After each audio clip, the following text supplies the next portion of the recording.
पंजाब दी शान गुरदास मान पाजी का स्वागत है टीआरएस में। कि जिंदगी का सबसे बड़ा संघर्ष क्या रहा है? हम कलाकारों को कंजरी समझते रहे। किसी की फरमाइश हमने नहीं पूरे पे तो उसने चला के बियर की बोतल स्टेज पे मारी, मगर हमने शो नहीं बंद किया कभी।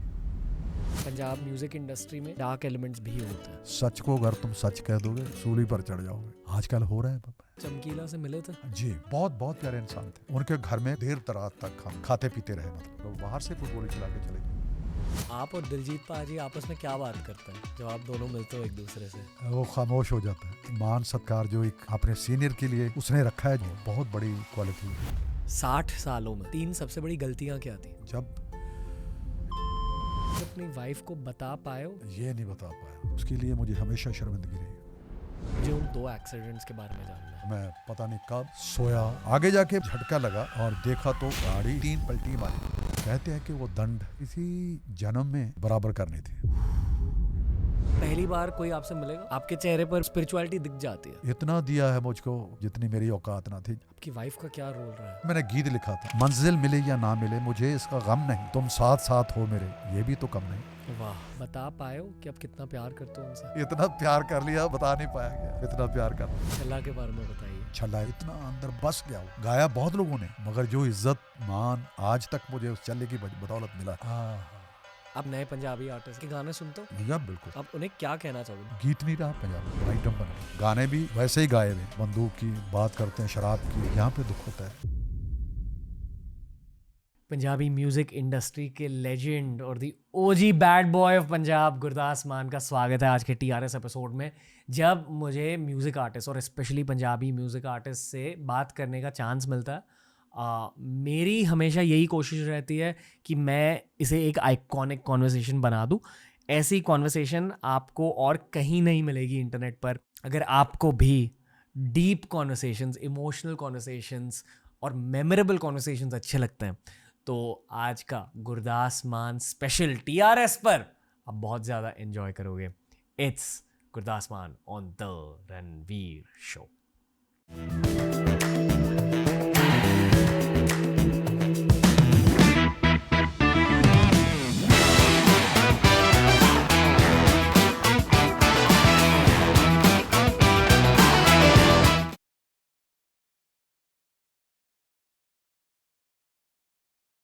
पंजाब दी शान गुरदास मान पाजी का स्वागत है टीआरएस में।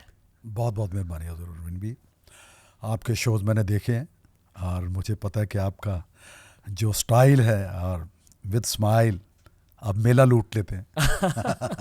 नहीं, बस लोगों के दिलों को जानना है। बस वही बात है, लूटना भी तभी होता है। मुझे तो लूट लिया और दिल वालों ने ना।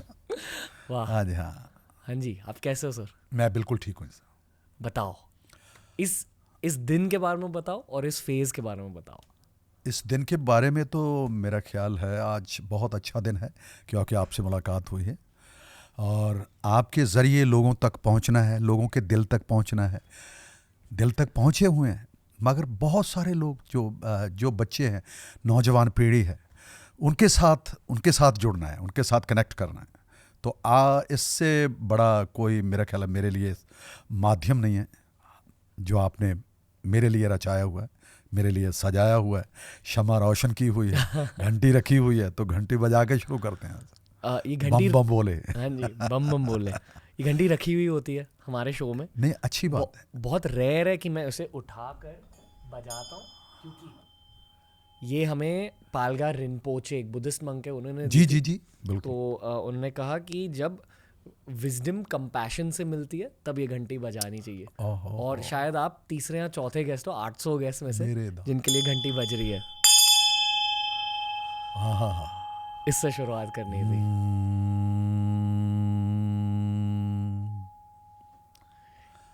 वाह, थैंक यू सो मच बाबा। नहीं पाजी, आपने जिस तरह की लाइफ अब तक जी ली है, बहुत कम लोग इस तरह की रियलिटी भी एक्सपीरियंस करते हैं।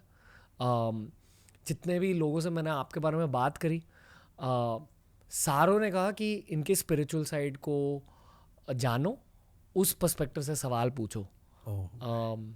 जो हमारे एक कॉमन फ्रेंड है गगन भाई जी, उन्होंने कहा है कि उनसे ये पूछो कि इतने ज़्यादा हायर प्लेन से वो बातें और संगीत दोनों कैसे डाउनलोड करते हैं, ये जानो गुरदास मान पाजी से। ओए मेरे साईं कि कैसे चीज़ें ऊपर से उतरती हैं, कैसे जी। आमद होती है हाँ जी। और कैसे लोगों तक पहुंचते हैं, कैसे लोगों तक वो ज़रिया बनता है गीत और संगीत का या बोल चाल का। मेरा ख्याल है एक कुदरत का ही एक निज़ाम है अपना कि हम जब भी कोई दुआ करते हैं तो हमारे आँख और हाथ ऊपर की तरफ जाते हैं कि मुझे कुछ दे। आप जब भी मांगते हैं, क्योंकि हमारी कला है, हम अपने लिए स्वर कलाम की आमद, कि हमें स्वर कलाम की आमद बख्श, बेसुरे बेताले बेगुरे होने से बचा और अपनी कृपा से, कृपालता से, दयालता से नवाज हमें। तो मेरा ख्याल है फिर ऊपर से ये चीज़ें उतरती हैं। कभी आपके साथ मिले तो कोई बात आपकी मन में छू गई, वो आगे जाके पता लगा कि वो गीत बन रही है, गीत का रूप धारण कर रही है, या कोई मिसरा ऐसा बन गया कि या वो हमेशा यादों में जुड़ी रहती है। तो हमारे लिए तो गीत संगीत ही है, बस जहाँ भी उतरता है कुछ ना कुछ वही आमद होती है। तो ये डाउनलोड भी वही करता है, क्योंकि देता भी वही है, लिखवाता भी वही है, गवाता भी वही है, नचवाता भी वही है। तो सब कुछ उसी के हाथ में, हम कठपुतली हैं बस। जस्ट हकीकत ये है। अब पहले भी जिंदगी को इसी नज़रिए से देखते थे? मैं शुरू से ऐसे देखता रहा हूँ, मतलब जो मिल गया, मतलब मेरे लिए वो सब्र संतोष और शुक्र वाला बात रहा है। सर मैं इसलिए सवाल पूछ रहा हूँ क्योंकि जितने भी आज के मॉडर्न आर्टिस्ट हैं, करण औजला, AP ढिल्लों, दिलजीत पाजी जी, वो सारे आपसे ही इंस्पायर्ड है कहीं ना कहीं। मेरे दांत। और जो आपकी जर्नी रही है, एक और थोड़ा सा फनी एंगल है प्लीज, पर कुछ लोगों ने कहा, उनसे कहो कि वो हमारे पंजाब के OG बैड बॉय हैं।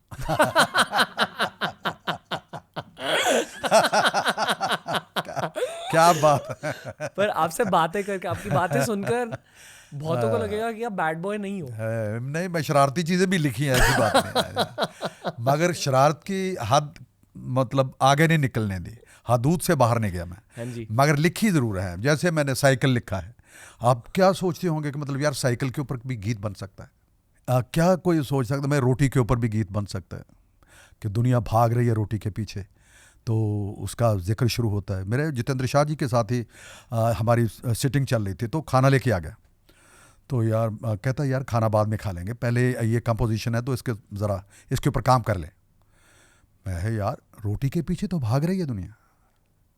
रोटी जब आ जाती है सामने, अन्न सामने आ जाए तो उसका आदर करना चाहिए, नहीं तो ये नसीब नहीं होते। और जब कभी आपके सामने आप खा रहे हों तो बादशाह भी आके खड़ा हो जाए ना, तो भी अन्न को छोड़ के जाना अनादर है अन्न का। मतलब ये चीज़ें बड़ी मुश्किल से मिलती हैं बाबा। तो भजी फिरदी है रोटी दे मगर दुनिया, सुबह शाम दोपहर नूं खाई रोटी। इस रोटी दा भेद ना कोई जाने, कित्थों आई ते किने बनाई रोटी। किहड़े जट ने रोटी दा बीज बोया, किहड़े खेत जमीन चों आई रोटी। वो रोटी दी कदर नूं की जाने जिन्हों मिलती है पक्की पकाई रोटी। जिसको पक्की पकाई मिल रही है, रोटी की कदर क्या जानेगा। सो ये चीज़ें मतलब ऐसे ही बनती हैं।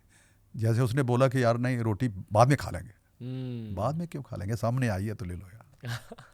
शुक्र करके सब्र करके ले लो जी बाबा। तो कुछ और भी शरारती चीज़ें हैं, मतलब जैसे साइकिल के बारे में बता रहा था कि आने कुड़िए जीवन जोगिए रब दे वेख नज़ारे। ये उस वक्त की बात है जब साइकिल नया नया आया था। तो आने कुड़िए जीवन, उस सूत्रधार बनाया लड़की को, आने कुड़िए जीवन जोगिए रब दे वेख नज़ारे। आने कुड़िए जीवन जोगिए रब दे वेख नज़ारे। ना साडे कोले मोटरसाइकिल ना कोई मोटर कार है, एक टुटिया जा साइकिल साडा हर वेले डंग सारे। दुनिया उत्ते पैरों नंगे लखां फिरन विचारे, मैं ते फिर भी साइकिल ते हाँ सतगुर दे बलिहारे। मेरे तो शुक्र है कि मुझे लोग तो नंगे पाँव फिर रहे हैं बेचारे, फिर भी मेरे को साइकिल है, मैं तो शुक्र कर रहा हूँ उसका। हाँ जी हाँ। तो ये चीज़ है, इसके अंदर भी शरारत है कि आने कुड़िए देखने, आने कुड़िए जीवन जोगिए साइकिल सर्विस कर ले। उसकी भी सर्विस होती है। पहले जब बच्चे होते थे ना, छोटे छोटे साइकिल घर में आता था नया, तो उसके ऊपर अपना एक छोटा सा कपड़ा लेके उसको डबो कर पानी में, तो उसका चक्का घुमा के पूरा उसका साफ करते रहते थे। आप कोई बड़ी गाड़ियों के ऊपर कपड़ा नहीं मार के राजी। साइकिल की उस वक्त इतनी अहमियत थी। तो उसमें आने कुड़िए ज्यों जोगिए साइकिल सर्विस कर ले, जेकर हैंडल विंगा हो जाए मार ब्रेक खड़ ले, नहीं तो गिर जाएंगे। मार ब्रेक खड़ ले, गोडियां दे विच टायर फसा के हैंडल सीधा कर ले। घुटनों में टायर फसा के ऐसे करते थे ना। हवा निकल जाए, पंचर हो जाए, पंप मार के भर ले। वाल ते किधरे लीक नहीं होया, थुक ला के चेक कर ले। ऐसी ऐसी चीजें मतलब ये लिखी हैं। पूरे करियर को और जितने भी गाने आपने लिखे हैं उन सारों को आप किस नज़रिए से देखते हो? ये क्या है, खजाने हैं या बस पास्ट है? क्योंकि इंग्लिश में एक कहावत है, पास्ट इज फिक्शन। यानी कि जो भी पास्ट में हुआ अब भूल जाओ। तो आप उस नज़रिए से देखते हो या लेगेसी खजाने के नज़रिए से देखते हो?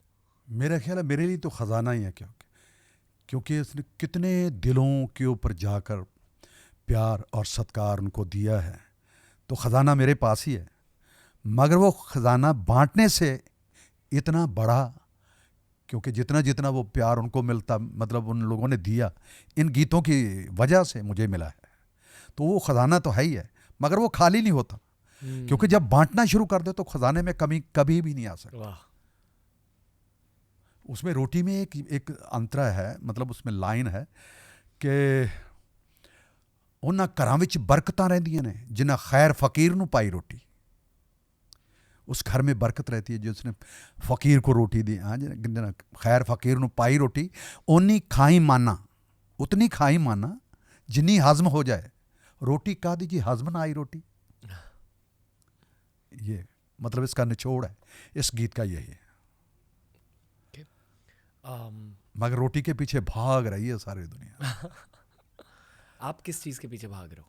मैं अपनी इज्जत को बचाने के लिए, सबसे बड़ी बात है कि जो मालिक ने इज्जत, मान और शोहरत दिया है उसको बरकरार रख सकूं, और अपने श्रोताओं की, दर्शकों की कसवट्टी में मैं पूरा उतर पाऊं कि मैंने यार जो भी लिखा था, जो लिख रहा हूं, जो लिखने जाऊंगा, मतलब वो कहीं उनकी मतलब नज़र में वो कम ना पड़ जाए। तो इसलिए जो अब नई एल्बम है, जो उसमें पूरी कोशिश की है बहुत सालों के बाद, मतलब थोड़ा सा हुआ है क्योंकि कोरोना आ गया, फिर बहुत सारी चीज़ें बदल गई, रद्दोबदल हो गया। करण औजला भाई आए थे शो पर, उनसे 2 घंटे की बातें करी। तौबा तौबा। जी, उनके बारे में बहुत कुछ जाना। हाँ, मेरा साथ एपी ढिल्लों से भी मिला हूँ मैं, उनसे मैंने बातें करी है। मैं मानता हूँ कि जितने भी आर्टिस्ट मेरे एज के आसपास हैं, सारे एक गोल के साथ उतर रहे मैदान में। वो गोल है लेगेसी, यानी कि लोग याद रखें उन्हें, लोग याद रखें उनके काम को। तो जो मैंने पहले कहा कि सारे आप पर अपना करियर बेस कर रहे हैं। जो जिस तरह की लेगेसी आपकी रही है, उस लेगेसी के ओरिजिन पॉइंट को जानना चाहूँगा कि बचपन में हुआ क्या कि आप इतने दूर निकल गए। मोटिवेशन कहाँ से आ रही थी तब? सपना क्या देखा था खुद के लिए? बचपन, टीनेज, कॉलेज लाइफ में क्या हुआ था आपके साथ कि आप इतने दूर चले गए ज़िंदगी में? बचपन में जब से मैंने तकरीबन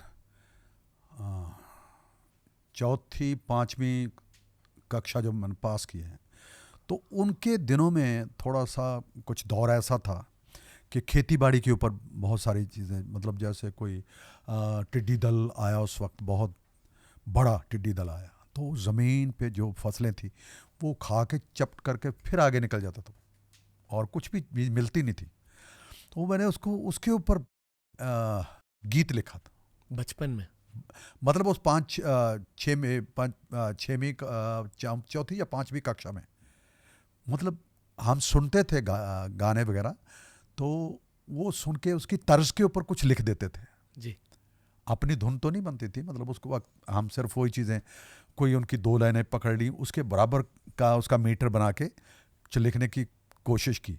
तो ऐसे उसके ऊपर लिखा था। और वहाँ पे जो हमारे सुनने वाले रामलीला में एक प्रोग्राम हुआ, तो कहते हमारा बच्चा भी गाएगा जी। तो मैंने पहला गीत यही गाया था।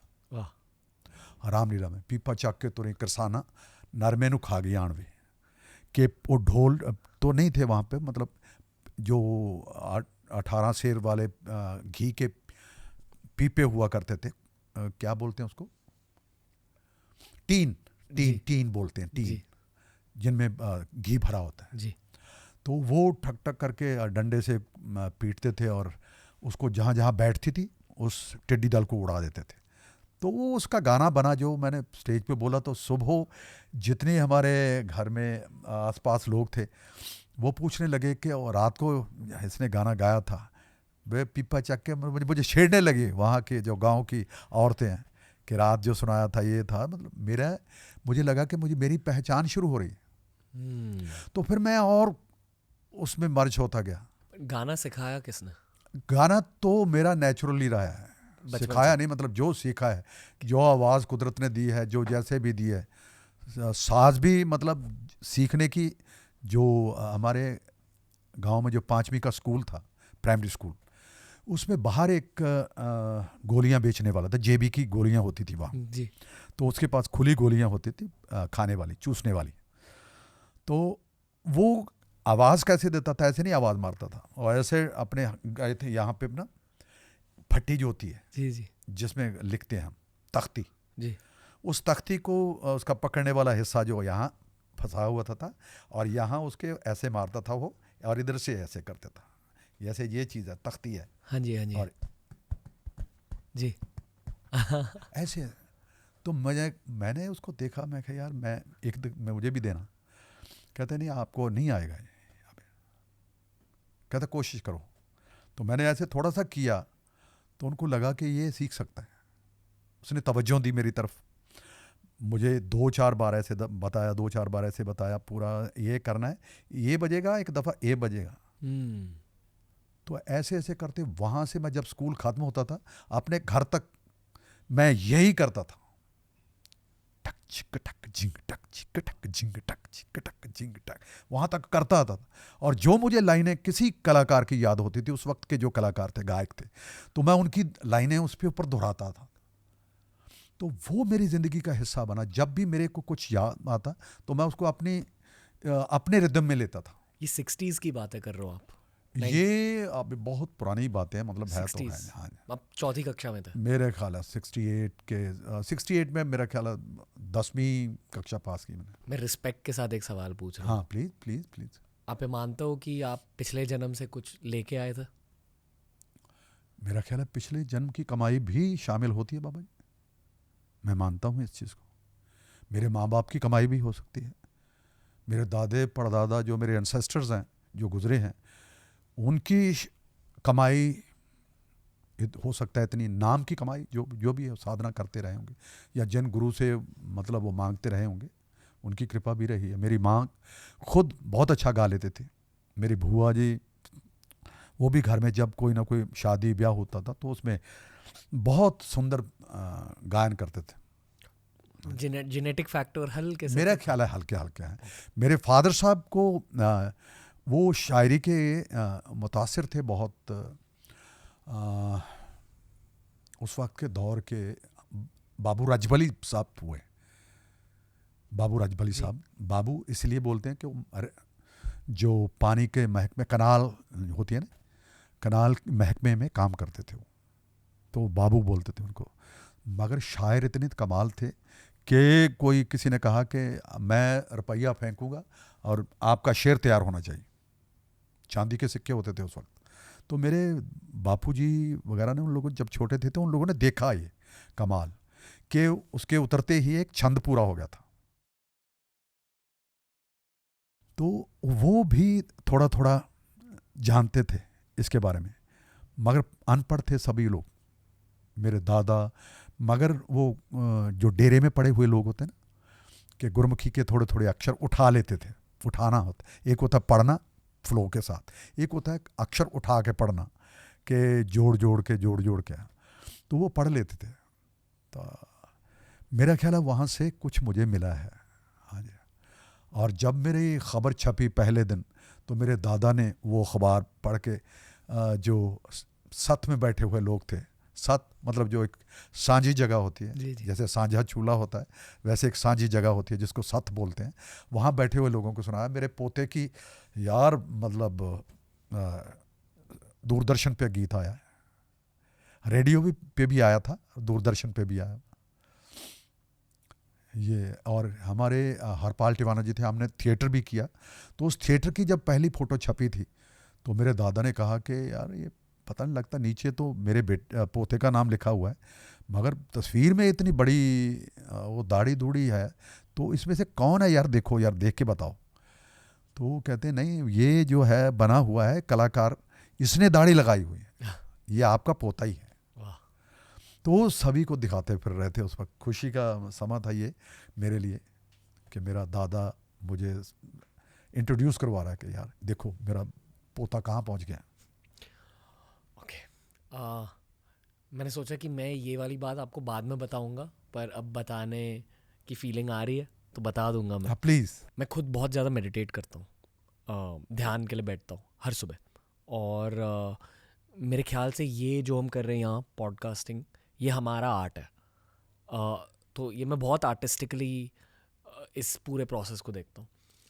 जब कोई गायक हमारे शो पर आ रहे होते हैं, मैं कुछ दिनों के लिए उनके गीत सुनते जाता हूँ और उनके आवाज़ के पीछे जो भावना छिपी हुई रहती है उसे पहचानने की कोशिश करता हूँ। मेरे साईं।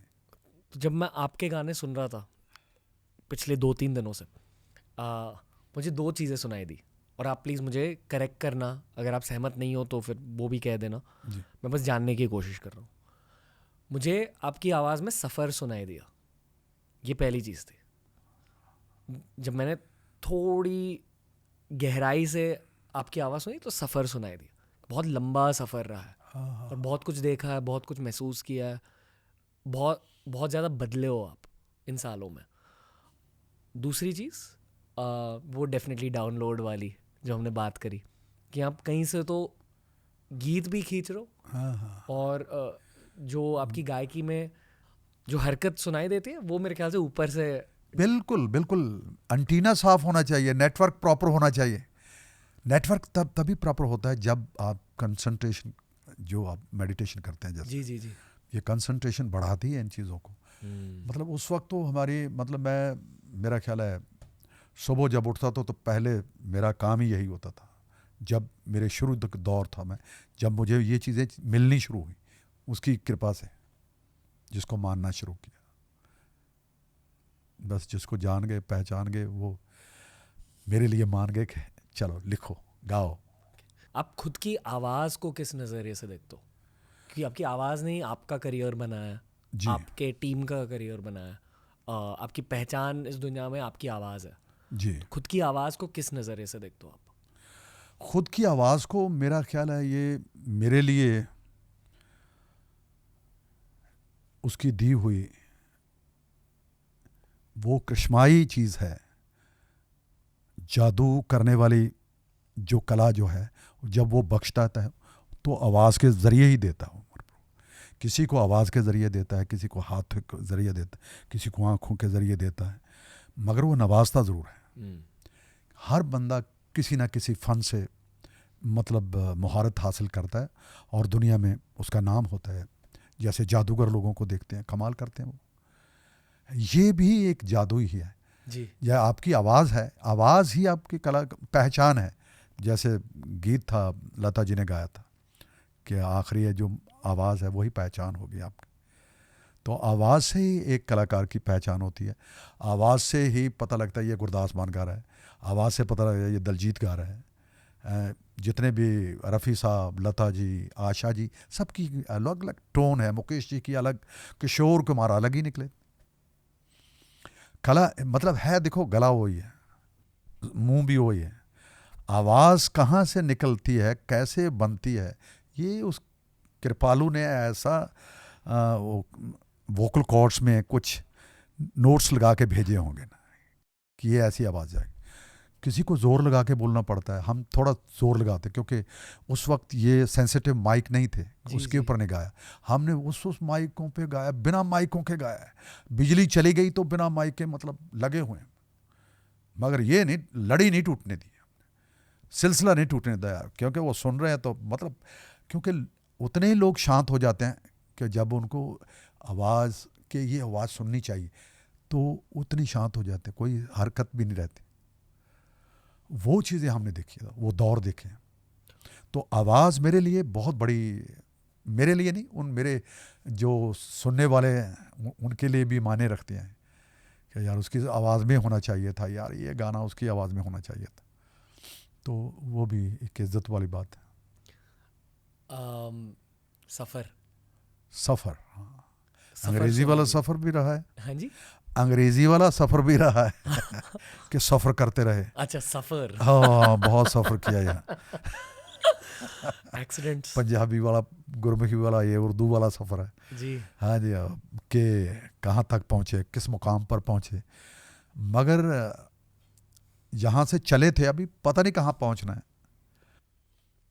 ये कभी सोचा नहीं है, क्योंकि मैंने पहले भी नहीं सोचा। मतलब एक चलते जा रहे हैं। अभी सोचना थोड़ा सा इसीलिए हो रहा है क्योंकि बहुत सारी चीज़ें आ गई हैं, उसके बारे में सोचना शुरू हो गया।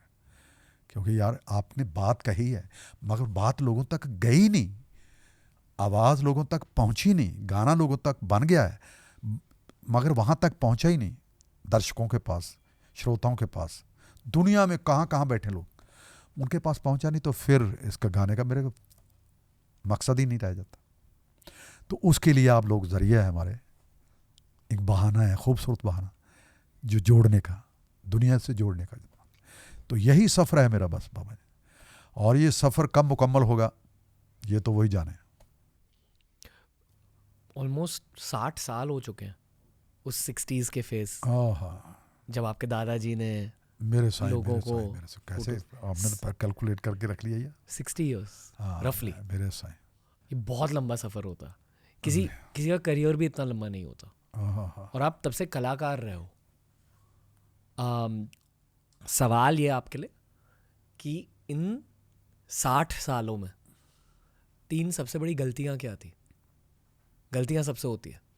गलती के बिना तो कोई रह नहीं सकता मगर जब ये मनुष्य का जो जामा है, ये तो गलतियों का पुतला ही कहा गया है इसको, कि मैं, इंसान ने हमेशा कहा मैं गलती का पुतला हूँ, मैं भूलनहार हूँ, तू बख्शनहार है। यही मानते हैं जो बड़े बड़े फ़कीर, बड़े बड़े आलम फाजल लोग, दानिशमंद लोग, यही कहते हैं कि बहुत गलतियाँ हुई हैं, बख्श देना, तौबा तौबा, बख्श देना, तौबा तौबा ही करते आए हैं, तौबा तौबा करते गए। आपसे क्या गलतियां हुई हैं ओवरऑल? जैसे अगर मैं खुद की बातें करूं तो डेफिनेटली एक फेज रहा है जहां घमंडी हो गया था मैं। हाँ, कभी कभी ये चीज़ें भी होती है, ये तो सबसे ख़तरनाक चीज़ है। घमंड? हमारे घमंड तो बहुत सख्त ज़रूरत है। गरूर अपनी किसी चीज़ के ऊपर कभी आता है तो थोड़ी देर के बाद पता भी लग जाता है कि मुझसे गलती हुई है, और उसी वक्त माफ़ी भी मांगता हूँ उससे कि प्लीज़, कोई भी आया था तो ऐसे मुझसे डांटा गया या ऐसे, उसके साथ मैंने फ़ोटो खिंचा लेनी चाहिए थी। जो आए थे पता नहीं कब से बैठा होगा बेचारा, और पीछे लोगों ने ऐसे उन लोगों को भेज दिया वापस। मुझे लगा यार ये तो गलती है, किसी का दिल दुखाना बहुत बड़ी गलती है मेरे। वो चीज़ें बस, जब भी मैं इन चीज़ों को देखता हूँ, किसी का दिल दुखाया गया है तो वो मुझे तकलीफ़ देती है चीज़। किसी का भी टूटा हो दिल, या किसी का मेरी वजह से हुआ हो, नुकसान हुआ हो, तो उसके लिए मुझे हमेशा शर्मिंदगी रही है मेरे से। और 60 सालों में आपने सही क्या किया है? सही सही करने की कोशिश में लगा ही हूँ अपने आप को सही दुरुस्त रखने में लगा हुआ हूँ, कोशिश कर रहा हूँ, मेहनत कर रहा हूँ। मुझे किसी ने सवाल किया, यार आप बाहर जा रहे हैं, कहते हमारे थोड़ी देर के लिए आ सकते हो? मैं कहा यार हम रियाज़ कर रहे हैं, प्रैक्टिस कर रहे हैं। कि प्रैक्टिस आपको भी प्रैक्टिस करनी पड़ती है? मैं कहा यार मुझे ज़्यादा करनी पड़ती है। हम उस वक्त कनाडा का टूर करने जा रहे थे, तो सभी के साथ रिहर्सल करते थे अपने साथी कलाकारों के साथ बैठ के कई कई दिन लगातार। तो आर्टिस्ट ने बुलाया था मुझे, तो मिल के जाइए यार। मैं कहा यार मैं थोड़ा बैठे हुए हैं हम, तो इन दिनों में नहीं मिल पाएंगे, बाद में से। कहता आपको भी प्रैक्टिस करनी पड़ती है। मैं कहा मुझे ज़रूर बहुत ज़्यादा करनी पड़ती है बचाने के लिए अपने आप को उस जगह से कि हिल नीचे ना आ जाए ग्राफ जी। नहीं तो प्लेटो स्टेज भी आ जाती है जैसे खिलाड़ियों में आ जाती है कि ना परफॉर्मेंस आगे बढ़ती है ना नीचे आती है, एक जगह पे जाके बिल्कुल फ्रीज हो जाती है। जैसे लगता था कि मैसी अब गया, मतलब यार हैं कुछ हो नहीं रहा है इनसे, कुछ हो नहीं रहा है। मगर जिस दिन उसने वर्ल्ड कप जीता तो मैं स्टेज पे था उस वक्त, स्टेज पे गा रहा था और साथ साथ मैं स्कोर पूछ रहा था कि अभी क्या चल रहा है, मैसी कहाँ तक पहुंचा, मैसी ने क्या किया। मैं यही चलता रहा है अर्जेंटीना के। आप मेसी के फैन हो? हाँ, मैसी का बहुत बड़ा फैन हूँ। रोनाल्डो से ज़्यादा? और रोनाल्डो से भी ज़्यादा। से भी ज़्यादा? हाँ, रोनाल्डो से भी, मतलब मैं उनका फ़ैन हूँ क्योंकि डेविड बैकहम साहब का मैं सबसे पहले ये जितने भी सारे रोनाल्डो जितने भी हुए हैं हाँ जी, हाँ उधर से भी हुआ है, अपना ब्राज़ील से कितने रोनाल्डो हुए हैं, वो वाले हाँ जी रोनाल्डो। हाँ जी हाँ जी, कमाल थे वो।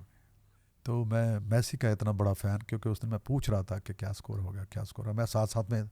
और जब पूरा हो गया, मैच जीत गए, तो फिर मेरा भी प्रोग्राम भी संपूर्ण हो गया।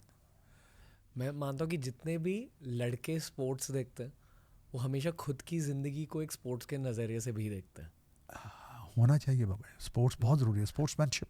जो आपने कहा आपकी आवाज़ के बारे में कि आप ट्रेन करते हो खुद को, आपने तुरंत स्पोर्ट्स के साथ कनेक्ट कर दिया कि मैसी भी करते हैं ये। इसलिए स्पोर्ट्स देखते हो? बिल्कुल बिल्कुल क्योंकि एक इंस्पिरेशन मिल हाँ जाती जी है। हाँ जी हाँ जी हाँ जी, बिल्कुल मिलती है। और उनसे इंस्पिरेशन कमाल की है क्योंकि इतना कॉन्सनट्रेट होके खेलता वो खिलाड़ी, उसके कोई भी कुछ उसको धक्का दे देता, कुछ नहीं देखता, मतलब वो उसकी तरफ नहीं देखता, वो बॉल की तरफ ही देखता रहता, इग्नोर कर देता वो। उनका फ्लो स्टेट होता है, वहाँ उनके डाउनलोड्स होते हैं। हाँ जी हाँ, वो इग्नोर कर देता है कोई उसके, क्योंकि उसके पीछे लगे होते हैं, ये 2-4 तो लगे होंगे क्योंकि इसको बस ये ना जाना पाए। मैं मानता हूँ कि 2 टाइप के इंसान होते हैं, या तो रोनाल्डो फैंस या तो मेसी फैंस। वो बहुत। रोनाल्डो फैंस वो होते हैं हाँ जी, जिन्हें खुद के अचीवमेंट्स के लिए बहुत मेहनत करनी पड़ती है, भाई वाह, और मेसी फैंस वो होते हैं जिनके लिए भगवान भी थोड़ी सी मेहनत कर देता है। कृपा कर देता है। हाँ। वाह वाह, आ, बिल्कुल सही बात, संघर्ष। बिल्कुल सही ओके कहा आपने, क्या बात है, ओके। डिफाइन किया खूबसूरत। पता है हमारे देश के 2 सबसे फेमस मेसी फैंस कौन है? रणबीर कपूर और आप। ओए होए, और दोनों ही कनेक्टेड है, ये मैं मानता हूँ। मेरे साईं, मेरे साईं, मेरे साईं। आप नए आर्टिस्ट के गाने सुनते हो, जो नए पंजाबी आर्टिस्ट है? करण या औजला बिल्कुल भाई। बिल्कुल बिल्कुल, सभी का सुनते हैं। अभी तबो तबो सुना ही है ना मैंने। जी जी जी। हाँ जी हाँ जी, वो विक्की कौशल जी की फिल्म में। हाँ जी। मैं कहा यार अभी मैं कैसे बात करूं यार उनसे। मैं फिर परम जी को बोला, जो हमारे साथ हमारे कलाकार भी हैं और प्रोग्राम भी कंटिन्यू करते हैं, कि यार उससे बात करवा मेरी, ओजला से। इतना अच्छा लिखा वो गाना यार, वो बहुत पॉपुलर है वो सब, उसने डांस भी बहुत खूबसूरत किया। जी। तो मैं तलाशता रहता हूँ कि मैं अभी बात करूँ, जिसकी मैंने आवाज़ सुन ली या गीत सुन लिया, मैं यार इससे मैंने बात करनी है, मेरी बात करवाओ। आप क्या देखते हो एक गीत में जब आप सुन रहे हो? तो जो मैंने आपको कहा आपकी आवाज़ के बारे में कि सफ़र है, एंटेना के बारे में बात हुई, हाँ तो आई हाँ, एम श्योर कि जब आप भी किसी गायक के गीत सुन रहे हो तो आपको उनकी पर्सनैलिटी के बारे में कुछ कुछ दिखाई देता है। आप जैसे लोग जो सीनियर है, आप आध्यात्मिक हो, उस नज़रिए से आपको करण औजला के बारे में पूछना चाहूँगा, क्योंकि मैं मानता हूँ कि उन पर भी बहुत ज़्यादा ब्लेसिंग्स है ऊपर वाले के। बेशक, इसमें कोई शक नहीं। उसकी शायरी में डेप्थ है, क्योंकि डेप्थ तो बिना किसी झटके के नहीं आती। उसके माँ बाप शायद इस दुनिया में नहीं रहे, और परमात्मा करे किसी के माँ बाप को, मतलब वो साया सर से नहीं उठना चाहिए, क्योंकि वही इतनी बड़ी महफूज जगह महसूस करते हैं उनके चरणों में हम, कि चाहे वो कुछ भी हो मगर हमारे आसपास बैठे रहें, उनका आशीर्वाद है उनके साथ। बेशक नहीं रहे वो, मगर उनका आशीर्वाद है, उनका माँ का आशीर्वाद बहुत बड़ा आशीर्वाद। क्योंकि उनकी गाने भी कुछ ऐसे लिखे जो है ना, माँ के ऊपर लिखा है, तो वो बहुत मायने रखती है चीज़। करण से मिलो? करण से मिलना था, हमने दुबई में वो कहीं मेरा ख्याल है कनाडा में प्रोग्राम देने के लिए चले गए थे जी। तो उन दिनों में हम गए थे दुबई, तो कहते यहाँ पे ही हैं, तो मैं क्या पता करो फिर, तो फिर मुलाकात नहीं हो पाई। अगर आप उनसे मिलते तो आप उन्हें क्या एडवाइस देते करियर के बारे में? मैं तो खुद उनसे एडवाइस लेता अरे यार, नहीं, मतलब नहीं यार आप ऐसे कैसे कर लेते हो यार, क्योंकि नई चीज़ें, नए लोग, नए नौजवानों की जो एक पीढ़ी है, जी। उनके तक कहाँ पहुँच, मतलब कैसे पहुँचा जाए, मतलब उनको कैसे छुआ जाए, क्योंकि हम अपने स्टाइल से गा रहे हैं, वही पुराने स्टाइल में गा रहे हैं या पुरानी आवाज़ में गा रहे हैं, तो एक नए रूप में आप जब निकलते हैं तो नया एक आपका म्यूज़िक सिस्टम भी नए तरीके का, उसमें इलेक्ट्रॉनिक का जो ज़्यादा इस्तेमाल होता है, हम ज़्यादा एक्वेस्टिक पे गाने वाले। सर आपकी आवाज़ पहुंच चुकी है वैसे हाँ जी, हम सारों तक। मतलब मैंने पहली बार आपको वीर ज़ारा में ओ मेरे साईं, देखा था, हाँ जी वहाँ जी जी, हाँ आपके गाने सुने और तब से मैं सुनते आ रहा हूँ। पर जी। जनरली लोग आपको एज अ पोएट जानते हैं आजकल, कि आप आपके नज़रिए को जानना चाहते हैं कि आप ज़िंदगी को किस तरह से देखते हो। तो आई एम श्योर बहुत सारे जेनजीज आपको यहाँ से डिस्कवर करेंगे। जेनजी यानी कि जिनका जन्म 98 के बाद हुआ है। पर लोग आपके दिमाग, आपके दिल को जानना चाहते हैं, ये मैं आपको कह रहा हूँ। नहीं बिल्कुल सही बात है, दिल की बात लबों पर लाकर अब तक दुख हम सहते हैं, हमने सुना था इस नगरी में दिल वाले ही रहते हैं, एक हमें आवारा कहना, कोई बुरा इल्ज़ाम नहीं, दुनिया वाले दिल वालों को और बहुत कुछ कहते हैं। सो दिल की दुनिया बड़ी कमाल है, जो दिल को सही तरीके से इसका सदुपयोग करने लगे हैं तो ये बड़ी चीज़ है जी। क्योंकि सेंट्रल गवर्नमेंट है ये हिल जाती है तो फिर सारी सरकारें हिल जाती हैं। सो हमारा दिल से ही शुरू है, दिल का सेंट्रल गवर्नमेंट है। हाँ जी, दिल सेंट्रल गवर्नमेंट। ओके। हाँ जी, हाँ, तो दिल का ही मामला है। पर जितने भी यंग आर्टिस्ट हैं, आप उन्हें क्या कहना चाहोगे? बहुत सारे पॉडकास्ट वैसे भी सुन रहे हैं।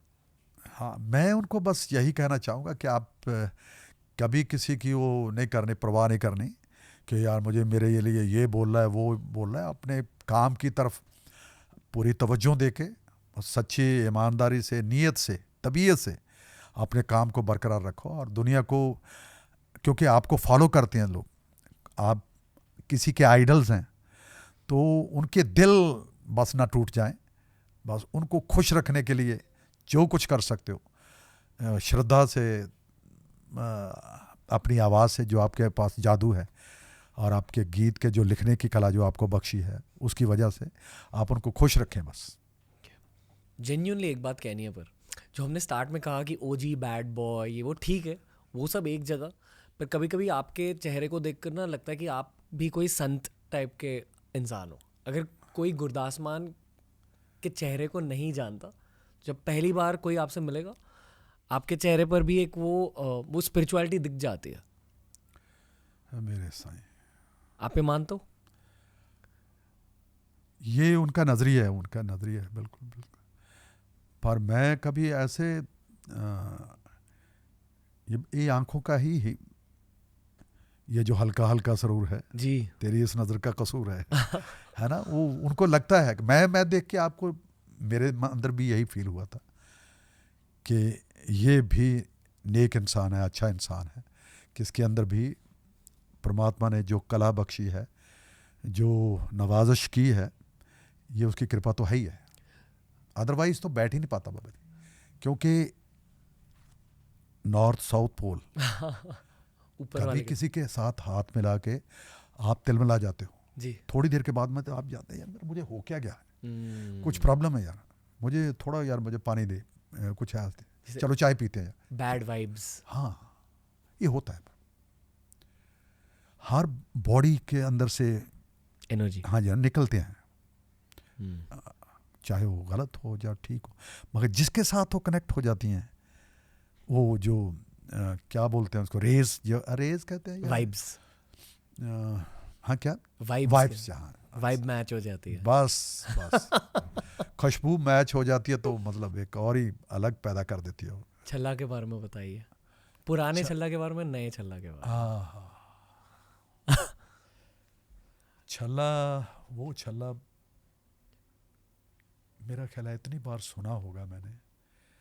जब वो हमें कैसेट होती थी, मिलती थी, तो दुबई से कोई ख़रीद के ले आया था। उनका एक मेरा दोस्त था, उनका भाई था, वो दुबई से ख़रीद के ले आया टेप रिकॉर्ड और वो चीज़। तो उसने मुझे वो सुनने के लिए दी।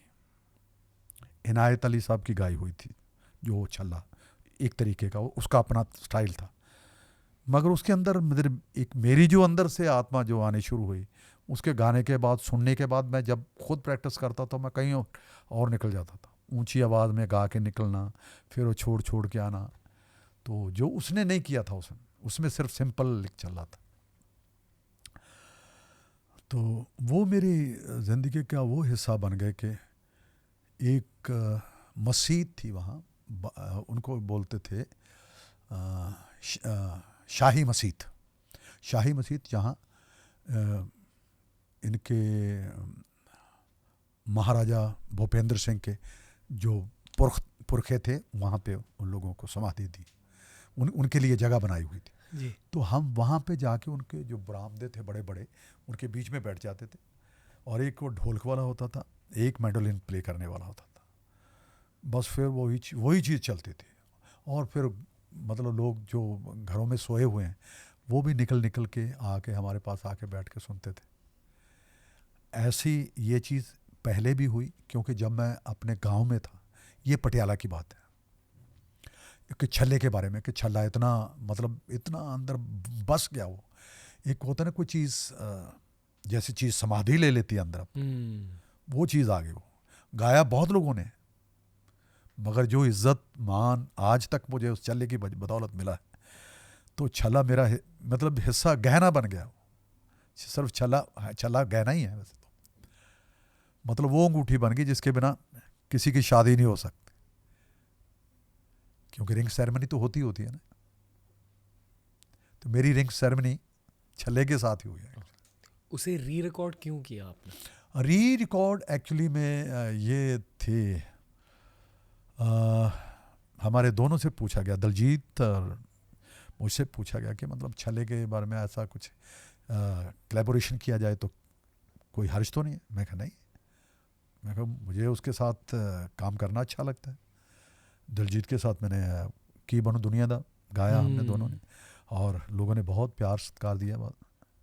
एक नई जनरेशन का मतलब स्वरूप, और एक वो उनके साथ दोनों तरफ चलती मिलती हुई आवाज़ें। आप दोनों की आवाज़ की वजह से ना हीलिंग मिल जाती है लोगों को सर। हाँ, मतलब लोगों के दिल मिले के हुए, घाव मिटने लगता हाँ, है। मिले। आप ये मानते हो? बिल्कुल उस कोक स्टूडियो की रिकॉर्डिंग याद है आपको? बिल्कुल। वो एनर्जी बहुत अलग थी। आप दोनों के बीच की एनर्जी के बारे में पूछना चाहूँगा। आप दोनों ही ब्लेस्ड सोल्स हो जी।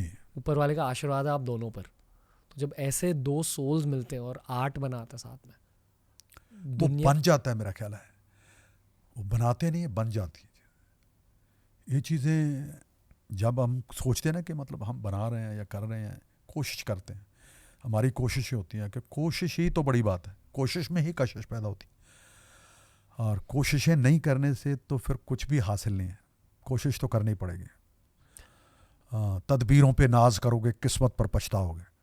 हम तदबीर, जब हम कोई काम करते हैं उसके लिए मेहनत करते हैं, वो तदबीर होती है। और किस्मत पर सोच के छोड़ दें तो मतलब वो एक हो जाता है कि बहाना ही है, यार किस्मत में नहीं लिखा था यार। हाँ, तदबीरों पे नाज करोगे और किस्मत पर पछताओगे। दौलत से बिस्तर ले लोगे, नींद कहाँ से लाओगे? वाह। उसके लिए तो मेहनत करनी पड़ेगी ना। दौलत से बिस्तर ले लोगे, नींद कहाँ से लाओगे? झूठ सलीके से बोलोगे तो सच्चे कहलाओगे। सच को अगर तुम सच कह दोगे, सूली पर चढ़ जाओगे। आजकल हो रहा है पापा, जो सच की आवाज़ उठानी चाहता है उसको दूसरे दिन ही मतलब टक टक टक टक खबरें आनी शुरू हो जाती हैं, ये क्या बोल गया, क्या बोल दिया। सच को जज्ब करना, हजम करना किसी के बस में नहीं है। वो पेशेंस रही नहीं है लोगों के पास। इसीलिए दंगे फसाद ये चीज़ें जो दुनिया में चल रहा है, ये सिर्फ इस कुदरत की बिगाड़ी से चल रहा है। ये भी पूरी नेचर ही है, मतलब अंदर यूनिवर्स ये पूरा है जी। प्रदूषण ही प्रदूषण है। वॉइस में जो नॉइस है, कितनी तरह की जंग चल रही है। और मेरा ख्याल है 3rd वर्ल्ड वॉर का जो न्योता हम मतलब एक दूसरे को बहुत दुख होता है यार। सो हम बात से बात लेके पता नहीं कहाँ चले गए, मगर हम बात वही है कि ठहराव बहुत ज़रूरी है, बंदगी ज़रूरी है, मेल मिलाप प्यार मोहब्बत ज़रूरी है। सर मैं सोच रहा हूँ कि आप और दिलजीत पाजी आपस में क्या बात करते हैं जब आप दोनों मिलते हो एक दूसरे से? कि बात होती नहीं वो खामोश हो जाता है। खामोश मैं पूछ नहीं सकता, वो पूछता नहीं, क्योंकि इज़्ज़त मान सत्कार जो एक अपने सीनियर के लिए उसने रखा है, जो बनाया है, वो बहुत कम मतलब क्योंकि बातचीत का सिलसिला तभी खुलता है जब मतलब आप भी बोले मैं भी बोलूं। वो खामोश हो जाए, ऐसे बस प्यार से देखता रहा। ये बहुत बड़ी क्वालिटी है। और जो खामोशी बोलती है वो ज़ुबान भी नहीं बोल सकती। वाह। और उसको समझना, जो खामोशी को समझ गया वो तो फिर वही है शून्य में पहुंचने वाली बात। आप दोनों ने मिलकर आर्ट कैसे बनाया? ये बन गया, बस मैं वही कहता हूँ कि जब दो अच्छे लोग मिल जाते हैं या कुदरत मिला देती है तो वो अच्छा होना ही होना है प्रभु। ये पक्की बात है। पहली बात तो मिलते नहीं, दो मिल जाए तो फिर कुछ ना कुछ तो कमाल होता है। आपने उनकी फिल्म चमकीला देखी? चमकीला मैं देख नहीं पाया उन दिनों में, बहुत ज़्यादा एक तो मैं थोड़ा पेनफुल रहा, मैं कुछ उन दिनों में बहुत ज़्यादा मेरे तकलीफ़ थी, मेरी बॉडी टूट रही थी, पता नहीं इंजेक्शनों की वजह से, जो वैक्सीन वगैरह लिए हैं उनकी वजह से वो चीज़ें हुई हैं।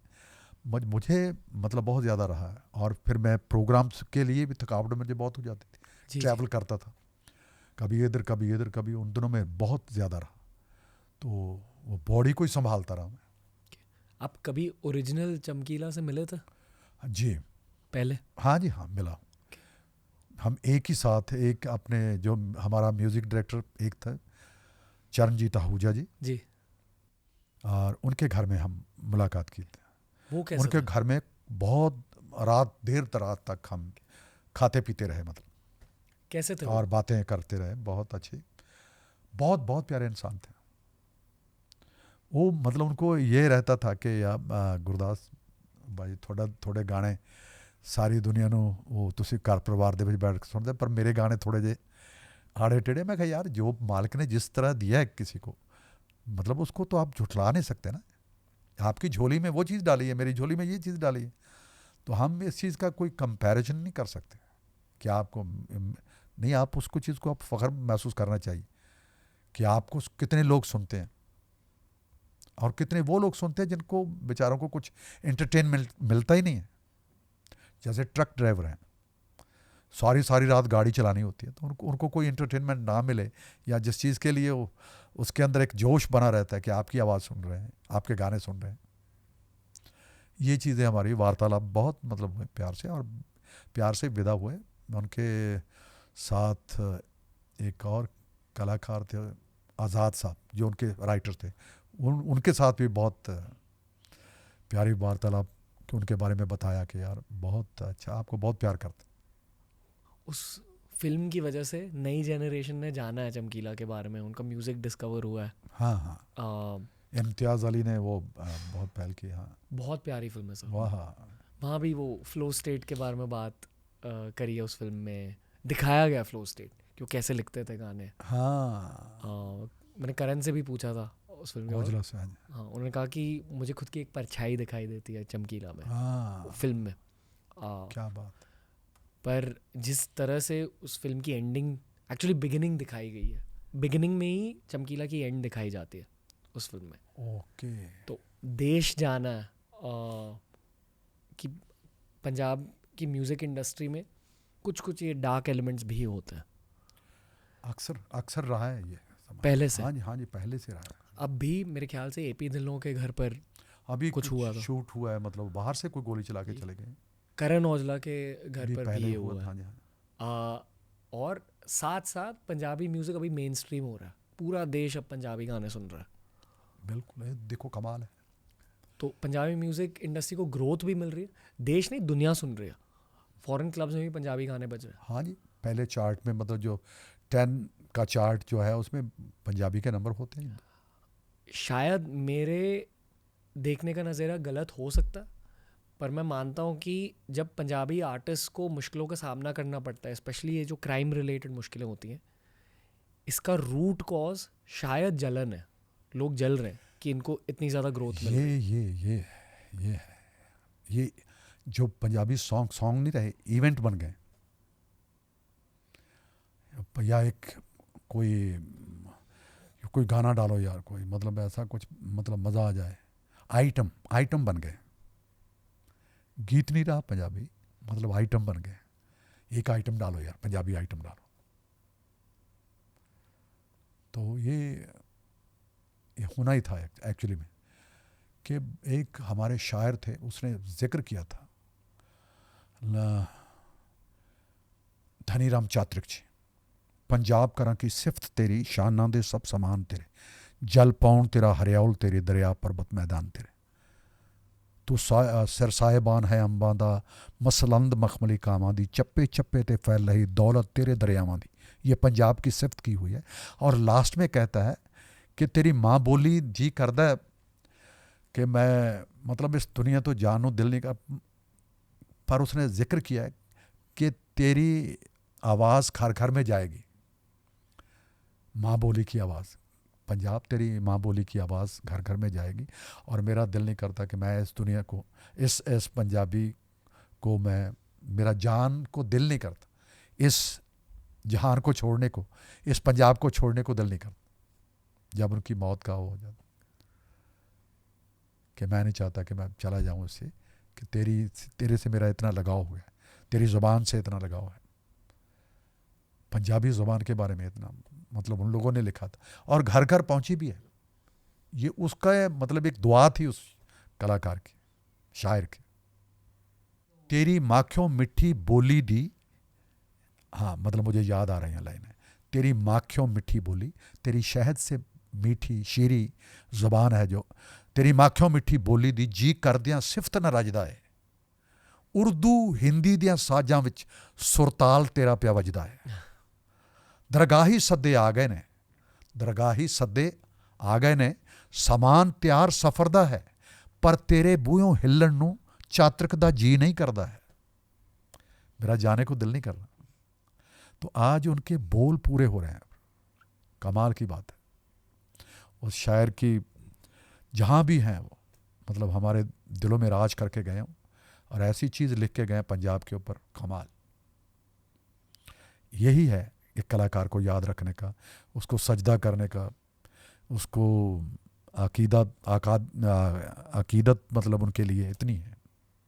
हम हर दिन पॉडकास्ट शूट करते हैं, जब भी मैं किसी पंजाबी आर्टिस्ट से बात करता हूँ, गुरु रंधावा, करण औजला, आप, गिप्पी ग्रेवाल सर, अब सारों के साथ बहुत मज़ा आता है, क्योंकि जो कहते हैं कि आपके इनर चाइल्ड बहुत जिंदा है, अंदर का जो बच्चा है किसी के दिल में, वो दिखाई देता है किसी के पॉडकास्ट सुन के।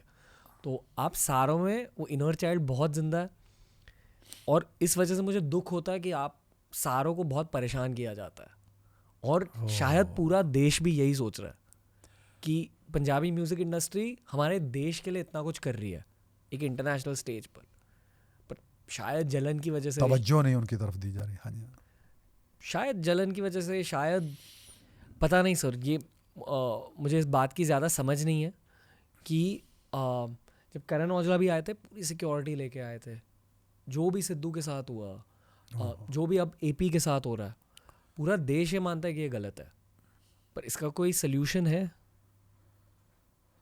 इस पूरे सिचुएशन का? और आप सालों से यही सिचुएशन देख रहे हो।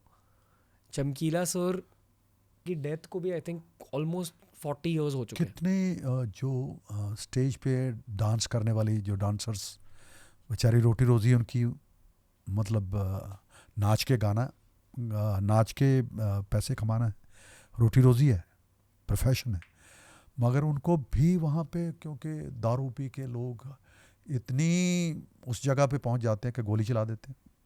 क्यों? अगर थोड़ा सा भी बोल दे कि ये तो नाच करने वाली लड़की हमारे के साथ क्यों, ये यहाँ पे दुख होता है इस चीज़ के लिए. इसकी वजह सिर्फ जलन है. मेरा ख्याल है जलन ही रही है, जेलसी तो है ही है. और गाने बजाने में बहुत थोड़ा सा फ़र्क है जब तक अदब ना हो, क्योंकि अदब के साथ सुनना, अदब के साथ बैठना, मुशायरा होता तो अदब ही काम आता है, आदाब कहते हैं. ये अदब की कमी है प्रभु. हम कलाकारों को कंजरी समझते रहे, ये बस गाने बजाने वाले हैं, ये गाने बजाने वाले हैं. आपके लोगों के, आपके बच्चों को एंटरटेन कर रहे हैं, वो आपकी मुश्किलों का हल कर रहे हैं, वो समाधान कर रहे हैं आपकी, जो दिन ब दिन आपके लोगों की जो दिमाग में फतूर चल रहे हैं, आपके काम काज का आपके ऊपर बोझ है, उसको हल्का कर रहे हैं. आपको उनको रात को कान लगाकर ध्यान लगाकर सुनते हो, प्यार करते हो उनको. चलती चलती गाड़ी में आप, ताकि हमें नींद ना आ जाए तो आप उनको उसके गाने बजा के सुनते हो. तो उनके लिए जब वो सामने आ जाते हैं, यार उनको अदब तो दो ना यार. तो आप उनको सुनते ही मतलब दारू पी के सुनना है, अदब से नहीं सुन सकते, वैसे नहीं सुन सकते. क्यों? पी के कुछ और मज़ा आएगा. पर ये भी थोड़ी जी हमारे कलाकारों की भी थोड़ी वही है कि गाने भी वैसे ही गाए हुए हैं.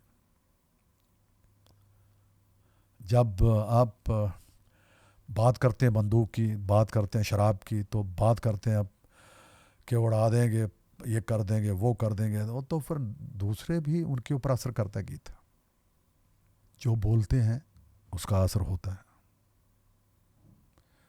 तो हमारे कहते थे कि यार कोई भी कलाकार है जो मुझे मतलब जिन लोगों ने, उस्तादों ने मतलब चलते चलते सीखने को तो नहीं मिला, मगर जो चलते चलते उस्ताद लोग बात कर जाते हैं कि मिर्ज़ा कभी स्टार्ट में नहीं गाना चाहिए. मिर्ज़ा साहिबा, कोई भी गीत है, आपने कोई आप उस परमेश्वर के नाम से गाओ, ध्यान लगा के, जैसे मतलब एक आराधना करके कोई गाता है कि अपने अपने इष्ट देव का नाम लेता है, उससे शुरू करो और गाते जाओ. और ये जो चीज़ें हैं जैसे मिर्ज़ा वाले, ये चीज़ें बाद में गाओ. पहले मिर्ज़ा गा दिया तो लड़ाई होनी होनी है, क्योंकि गर्म है, राग ही गर्म है, तिलंग. तो हर राग की अपनी तासीर है, कोई ठंडक देता है, हाँ, कोई अंदर जोश भर देता है. तो जितनी वार गाई गई हैं, वार मतलब ये लड़ाई नहीं, वार बनी उन योद्धों के ऊपर है. तो जब उनको गाना तो जोश में गाते हैं, तो वो फिर उसका असर तो होता ही है. एनर्जी फिर चल जाती है बाबा. अपना स्वरूप है, अपनी तस्वीर है, तो गीत को उसी तरीके से ही लेना चाहिए. इसीलिए मैं कहता हूँ कि हर आदमी को जब सुनना है, कलाकार को सुनना है, तो यार बाअदब होकर सुनो. उनको मान सम्मान, यही उनका मान सम्मान है. कई दफ़ा तो उनको वहाँ पे गाली गलोच हो जाती है. सभी आर्टिस्ट जितने भी हैं, मतलब इनके साथ हुआ होगा बहुत बार. हमारे साथ पहले हुआ, किसी की फरमाइश हमने नहीं पूरे पे, तो उसने चला के बियर की बोतल स्टेज पे मारी, मगर हमने शो नहीं बंद किया कभी कि यार अभी लड़ाई होगी, अभी कुछ होएगा. नहीं, यकीन ही इतना था, जब तक दोबारा उनको चार्ज नहीं कर लेते, उसी जगह पे उस मुकाम पे नहीं छोड़ते, तब तक हमें मज़ा नहीं. कभी भी हमने इस करके बंद नहीं किया कि यार हल्ला गुल्ला हो गया, अब प्लीज़ आप बंद कीजिए, प्लीज़ अभी बंद कर दीजिए. मैं कहा यार प्लीज़ आप बैठे रहिए. प्रमोटर्स कभी आते हैं कि मैं कहा कुछ नहीं होगा, भाई यकीन से बैठ जाइए. ऐसी बातचीत शुरू होती है, तो उस बातचीत को वो पकड़ लेते हैं. वो दूसरा समझा देता है यार सुनो तो सही यार. गीत ऐसा आ जाता है आगे फिर उनके साथ जुड़ जाता है, उनके माँ बाप के साथ जुड़ जाती है कहानी। तो एक फ्लो बनते बनते बनते बनते एक वो सक्सेसफुल शो होता है वो, जिसमें कभी शुरू में कुछ ऐसी गड़बड़ होगी ना, मुझे वो लग जाता है कि आज कुछ बड़ा होने वाला है। गुरदास मान की अच्छाई की वजह से वो आगे बढ़े। मेरे साथ जो आपके अंदर की अच्छाई है शायद दुनिया के विलेन भी पहचान दे। आए हाय गीतों के कर्मों की बात करी आपने सर। हाय राम। गीत के पीछे भी एक कर्म छिपा होता है, जिसे कहते हैं कि आपकी एक्सटर्नल वर्ल्ड आपकी इंटरनल वर्ल्ड की तरह बन जाती है। तो अगर आपके इंटरनल वर्ल्ड से गीत निकल के आ रहे हैं, उन गीतों में भी कर्मा छिपा होता है। बेशक, अब ये बेशक, क्या एक बात। पहलू है। दूसरा पहलू ये है कि अच्छाई, शांति बनाए रखो। शांति के बिना तो मेरा ख्याल है नहीं कुछ।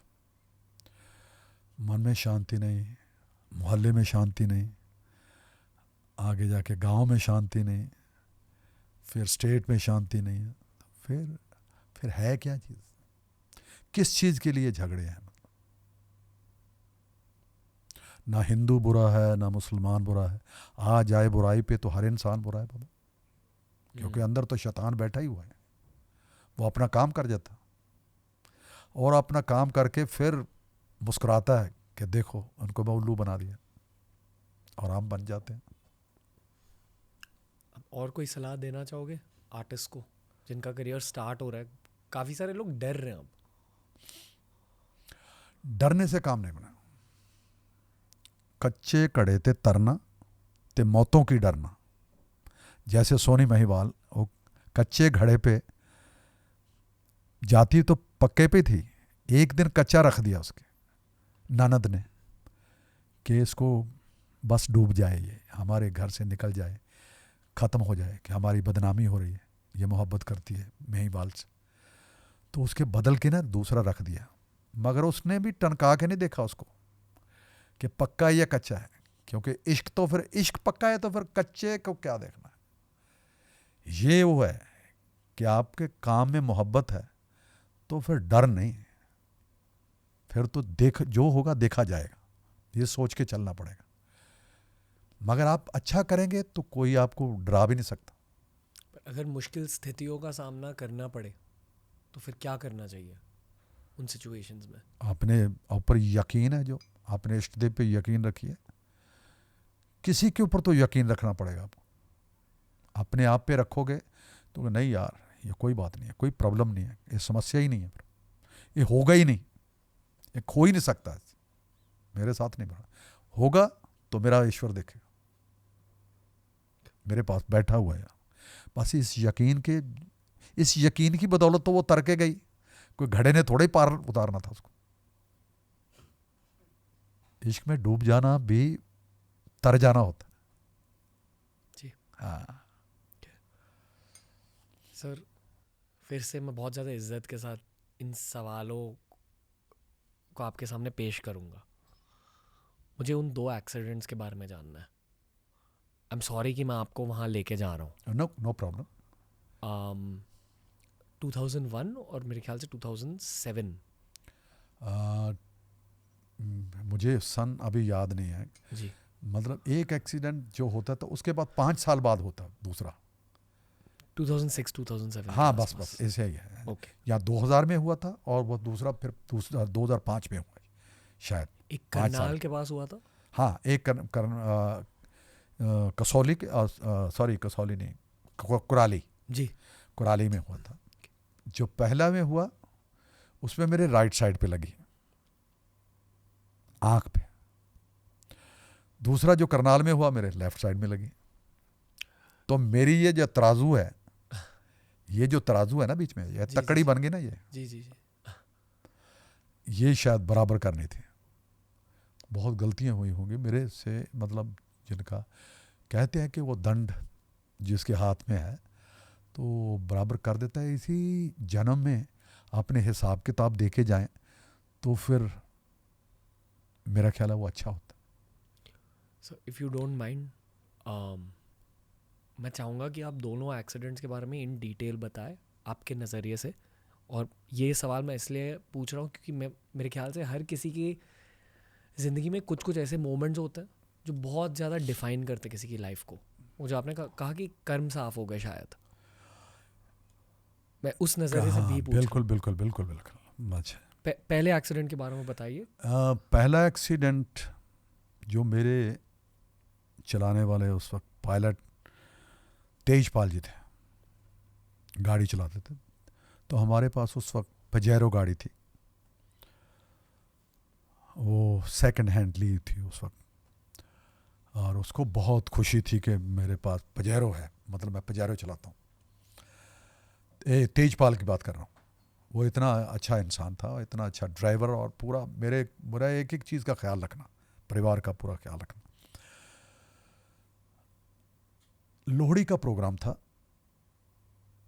चंडीगढ़ में, और प्रोग्राम का नाम था मान ही मान।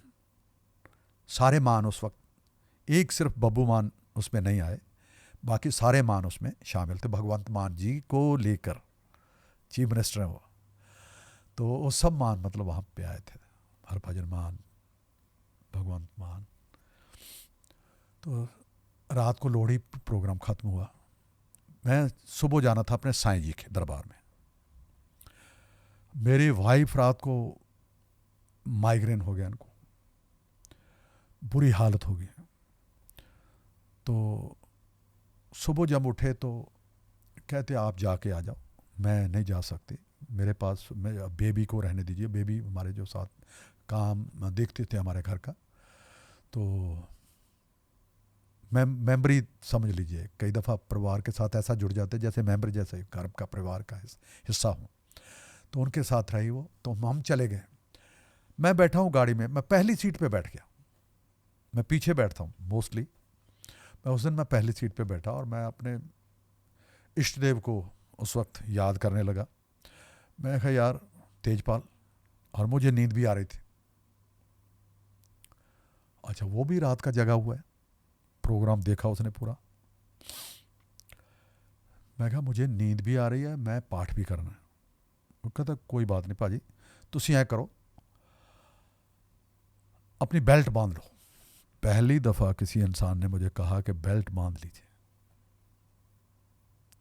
मैंने बेल्ट बांधी, और मैं पता नहीं कब सोया और कब बीच में पाठ करना लग जाता था। मैं पाठ करते करते फिर सो जाता था, पता ही नहीं लगा मैं कैसे क्या हो रहा है। आगे जाके बस कुछ झटका लगा, और मैं मदहोशी से बाहर आया, और देखा तो गाड़ी हिल रही है, कोई हिला रहा है, और मेरी आंखें भी खुलनी शुरू हो गई, क्योंकि सीधा कर रहे थे गाड़ी को, उल्ट गई थी, 3 पलटी मारी, जो लोगों के दर्शक देख रहे थे उस वक्त। तो मेरे साथ में जैसे जैसे गाड़ी सीधी हुई, तो ऐसे ही उसकी बाजू मेरे कंधे पे आई, ड्राइवर की, या इस तरफ ड्राइव कर रहा है, तो मैं इस तरफ बैठा हूँ, तो मतलब बाजू मतलब ऐसे आई, और उसका फेस, और मैंने आहिस्ता आहिस्ता आहिस्ता, उसमें मैंने गीत लिखा था, वेला साडा आ गया सी जग तो जान दा, पर मान मर जाने नू दुआवां ने बचा लिया, दुआवां ने बचा लिया। तो बच गए। तो उसमें आगे लिखता हूँ मैं कि अखां खुलियां, आंखें खुली, अखां खुलियां जदों खुमारी उतर गई, बैठी साढ़े नाल सवारी उतर गई। वो नीचे पड़ा हुआ था, मुझे कहने लगे कि आप प्लीज़, मैं कहा यार मुझे यहाँ पे रहने दीजिए। कहते प्लीज़ आप चलिए, आपके भी चोट लगी हुई, क्योंकि वो उनको लगा कि ये यहीं पे देखता रहेगा, कहीं कुछ और ना हो जाए। तो उन लोगों ने उठाया, मैंने उसको सलूट करके मैं वहाँ से, मुझे 32 सेक्टर के मतलब हॉस्पिटल में मुझे दाखिल करवाया गया। वहाँ फिर मेरे टाके टूंके, मतलब वो ऐसे ही उन लोगों ने जाते ही ठोक दिए, वो जैसे सीधे ही लगा देते हैं। खैर कुछ दिनों में मैं ठीक हो गया। सर, आपको दर्द याद नहीं? मुझे दर्द बहुत, दर्द में उनको देख के मतलब मेरा अपना दर्द भूल गया मैं, पर दर्द हो रहा? एक चला गया दर्द। मुझे कुछ नहीं, बस मुझे याद है, मैं फ़ोन मेरा कहाँ पे है यार, फ़ोन देना कि मैं फ़ोन पे मैं बता दूं। मेरे फ़ोन पे कोई सिंगापुर से फ़ोन आया किसी का, मिस्टर ढिल्लों, कहता भाजी कित्थे हो? मैं कहा यार मेरा तो एक्सीडेंट हो गया। बस एक्सीडेंट हो गया मतलब उसने सुना है। उसके बाद मुझे पता नहीं कि मैं फ़ोन बंद करके मैं ऐसे गाड़ी में, जो गाड़ी चल रही थी उसमें लेट गया। सीधा अस्पताल में आके मुझे होश में आया।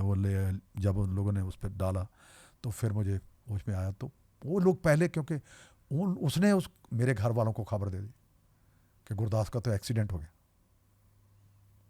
उस वक्त बड़े बड़े वो नोकिया के फ़ोन होते थे। जी जी। हाँ, तो उसमें मैसेज पहुंचा तो सभी कुछ तैयार रख करा हुआ था। उन लोगों ने जाते ही हम अस्पताल में प्रवेश किया। सब कुछ मुझे पता नहीं लगा।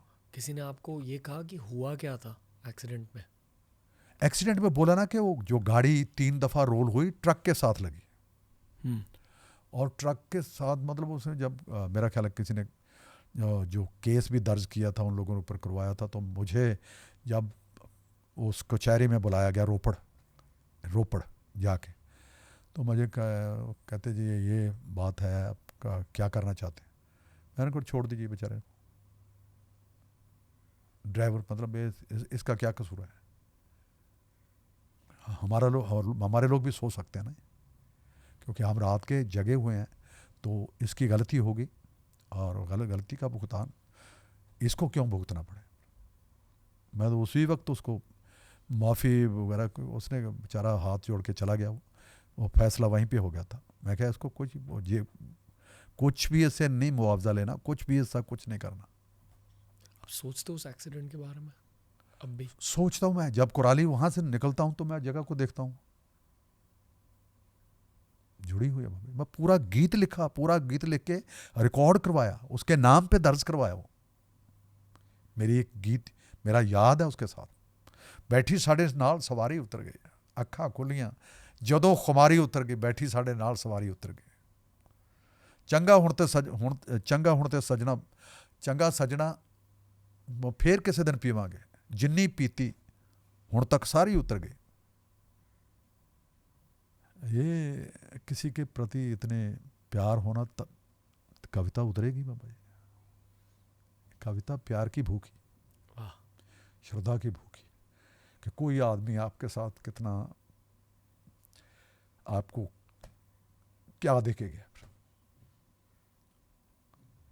तो गीत उसके लिए छोटा पड़ जाता है, गीत भी छोटा पड़ जाता है, उसके लिए तो बहुत बड़ा।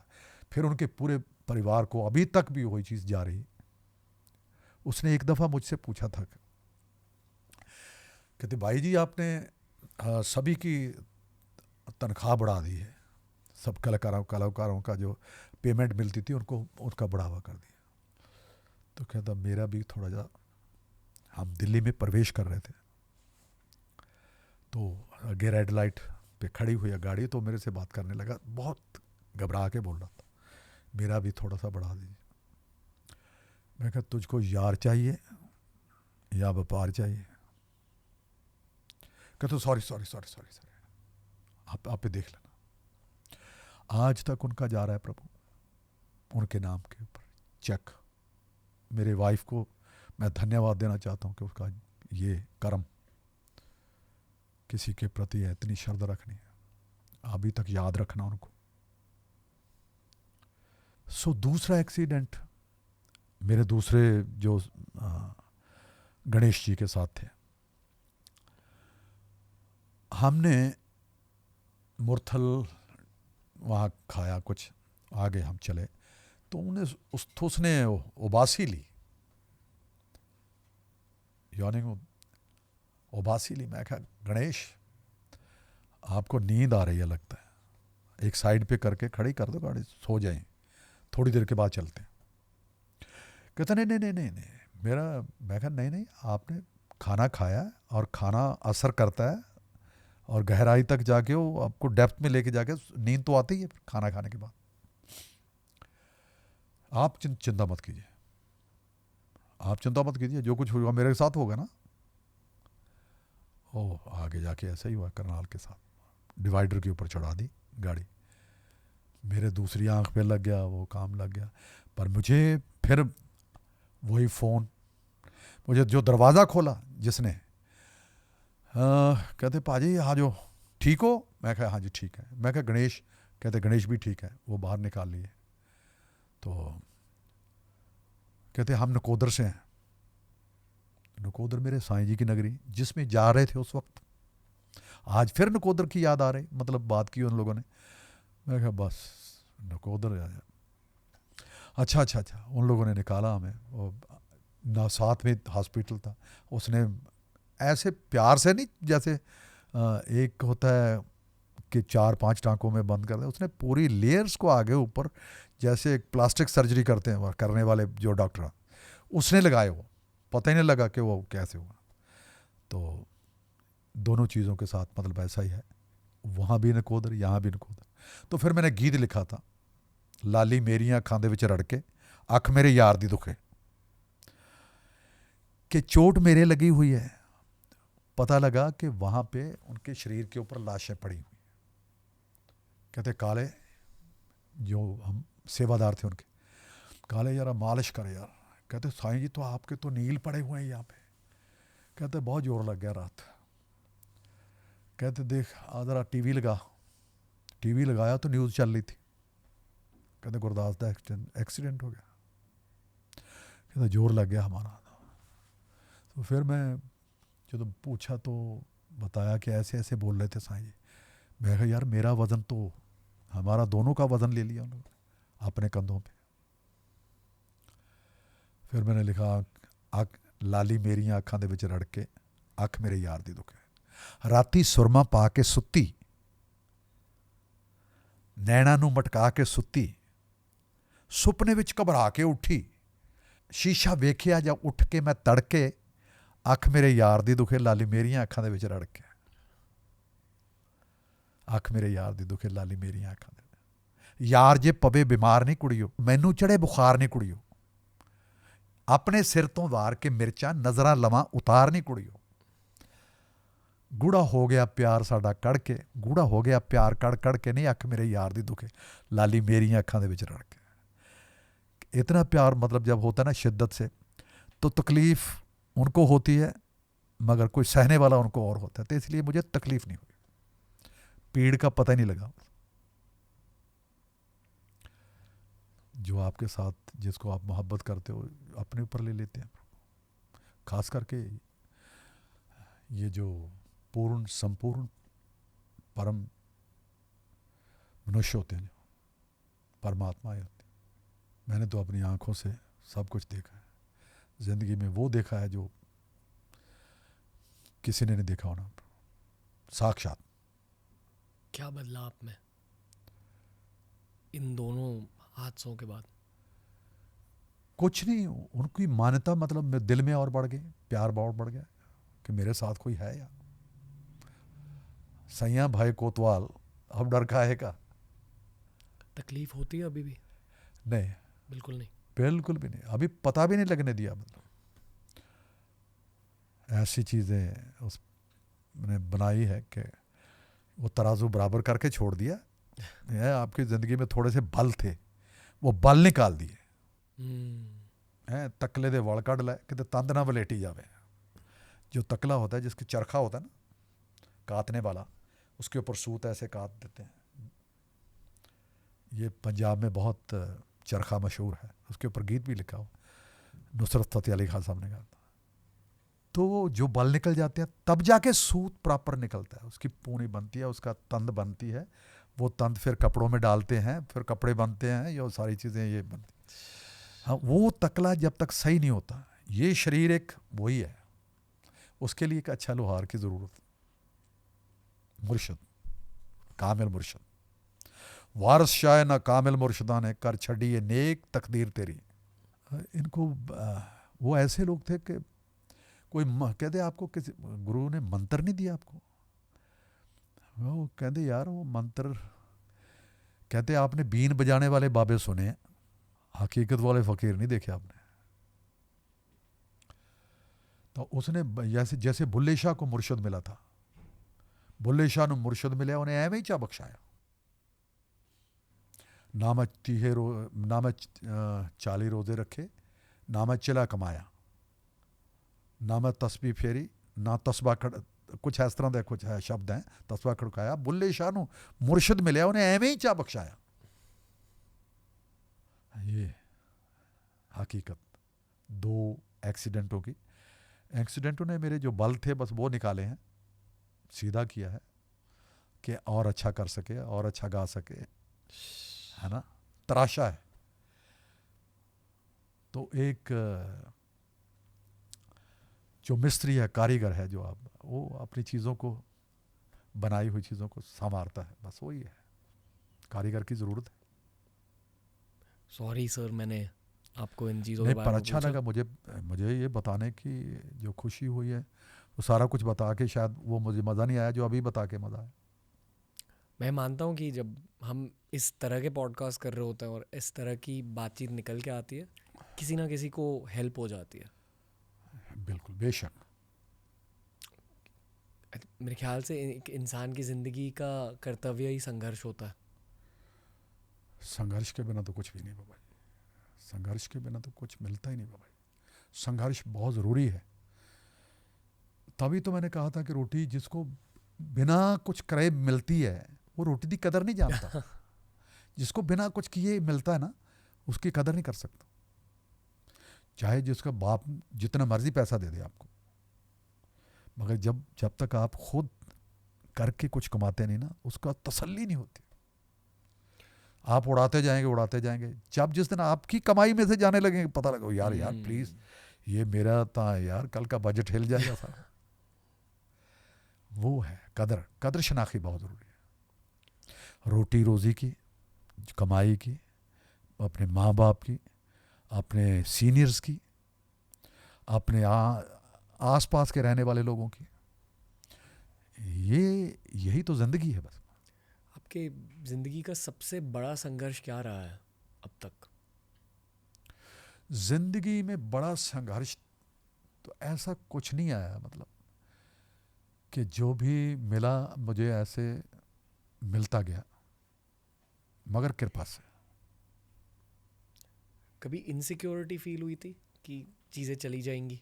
ये नहीं? भी इस तरह के कोई चीज़ें मैंने वहम और भरम ज़्यादा पाले नहीं, मुझे बस यकीन ही बनाए रखा। पहले अचानक, पहले कहते ना कि पहले गुरु मिलता है, फिर जाके आप परमेश्वर के दर्शन, काके लागू पाए बलिहारी गुरु अपने, जिस गोबिंदिया मिलाए। ये तो यहाँ से उल्टा, पहले पहले उसकी पूजा करनी शुरू की, उसके ऐसे ही मतलब देख, कैसे किसी चित्र को देख के ही वो चित्रलीला हो गई। वाह।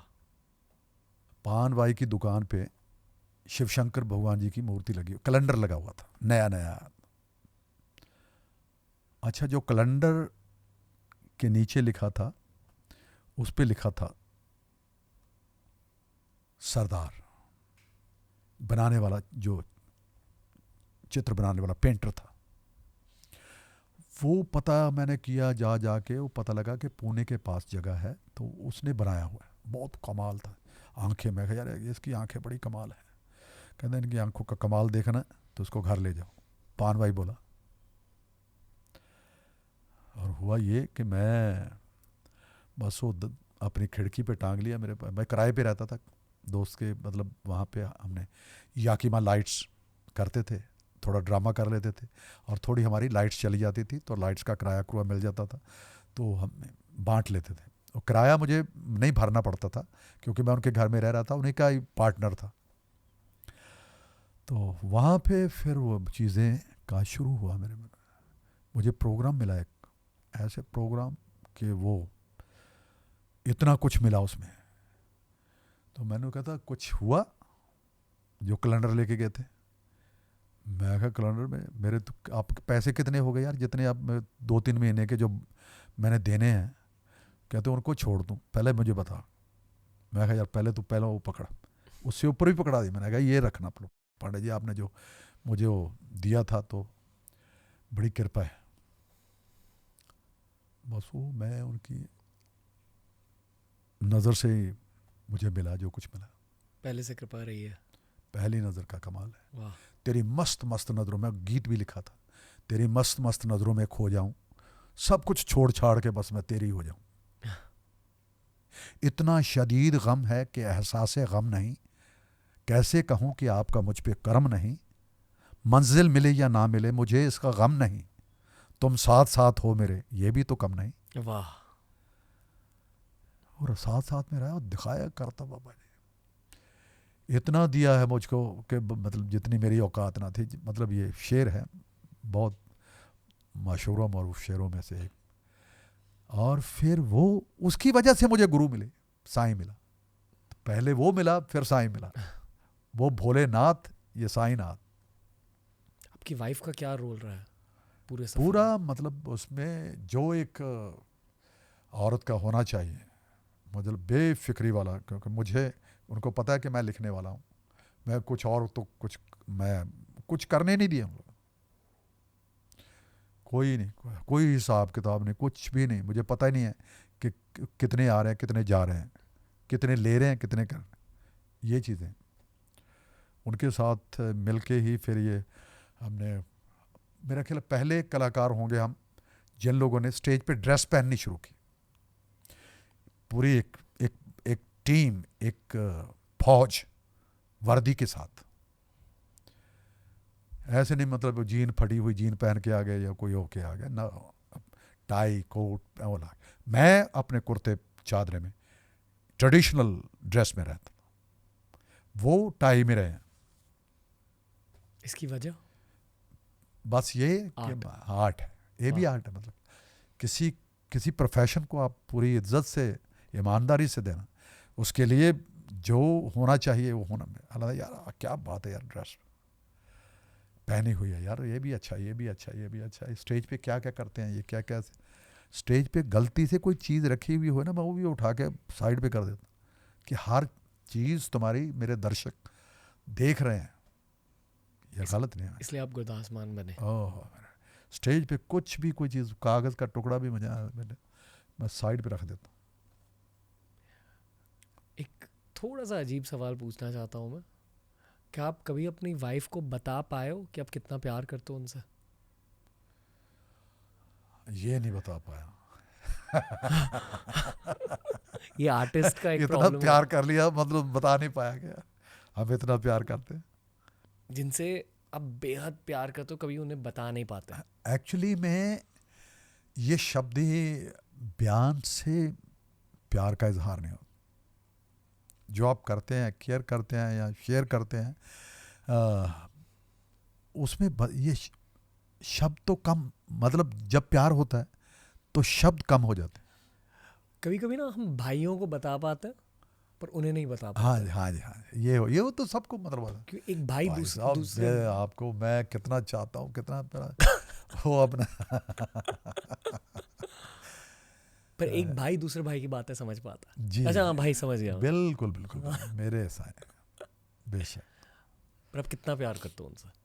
बहुत प्यार करता हूँ मैं, रियली बहुत करता हूँ, क्योंकि मेरे काम को इज्जत देने वाले, मतलब उसने यहाँ तक पहुँचाया। एक पटियाला से हम शुरू हुए हैं यार, यहाँ तक आए हैं, तो एक उनके पीछे उन्हीं का हाथ है कि नहीं इस जगह पे नहीं, अब वहाँ चलते, क्योंकि वहाँ बड़ी जगह है। यहाँ कुएं के डड्डू बनने से समंदर में चलते, समंदर में जाना बहुत ज़रूरी है। तो विकसित कीजिए बस, इसलिए फिर ही तभी विकसित भारत बनेगा। इन्हें भी भेजा गया था, हाँ जी, इन्हें भी ऊपर वाले हाँ ने जी, हाँ जी, हाँ जी, सभी मेल ऐसे ही होते हैं। मेल रूहां दे अजल दे रोज़ होए, सच्चे इश्क दी न्यू तामीर हुई, बूहे फुल खिल गए पाक मुहब्बतां दे, कोई रांझा होया कोई हीर होई। मेरे ख्याल से आपसे प्यार के बारे में मैं 3-4 घंटों के लिए बात कर सकता हूँ, ओए पर ऑलमोस्ट पॉडकास्ट अब खत्म हो चुका है सर। मेरे साईं, मेरे साईं। एक छोटा सा राउंड प्लान किया, कुछ फोटोज है, कुछ वीडियोस हैं, हाँ प्लीज़। बस आपको वो दिखाना है, हाँ जी, और जो भी आपको दिल में फील हो जाए आप बस कह देना। ठीक है, 7 वचन। ढंग नाल खिची साडा पोज बड़ा महंगा है, प्रीशियस पोज। हाँ ढंग नाल ये बड़ा अच्छा साडा पोज तेरी जोड़ी जीवे तेरी कोड़ी जीवे 25 ਲੱਖ ਦਾ ਤੇ ਪਿਆ ਸਾਨੂੰ ਲਹਿੰਗਾ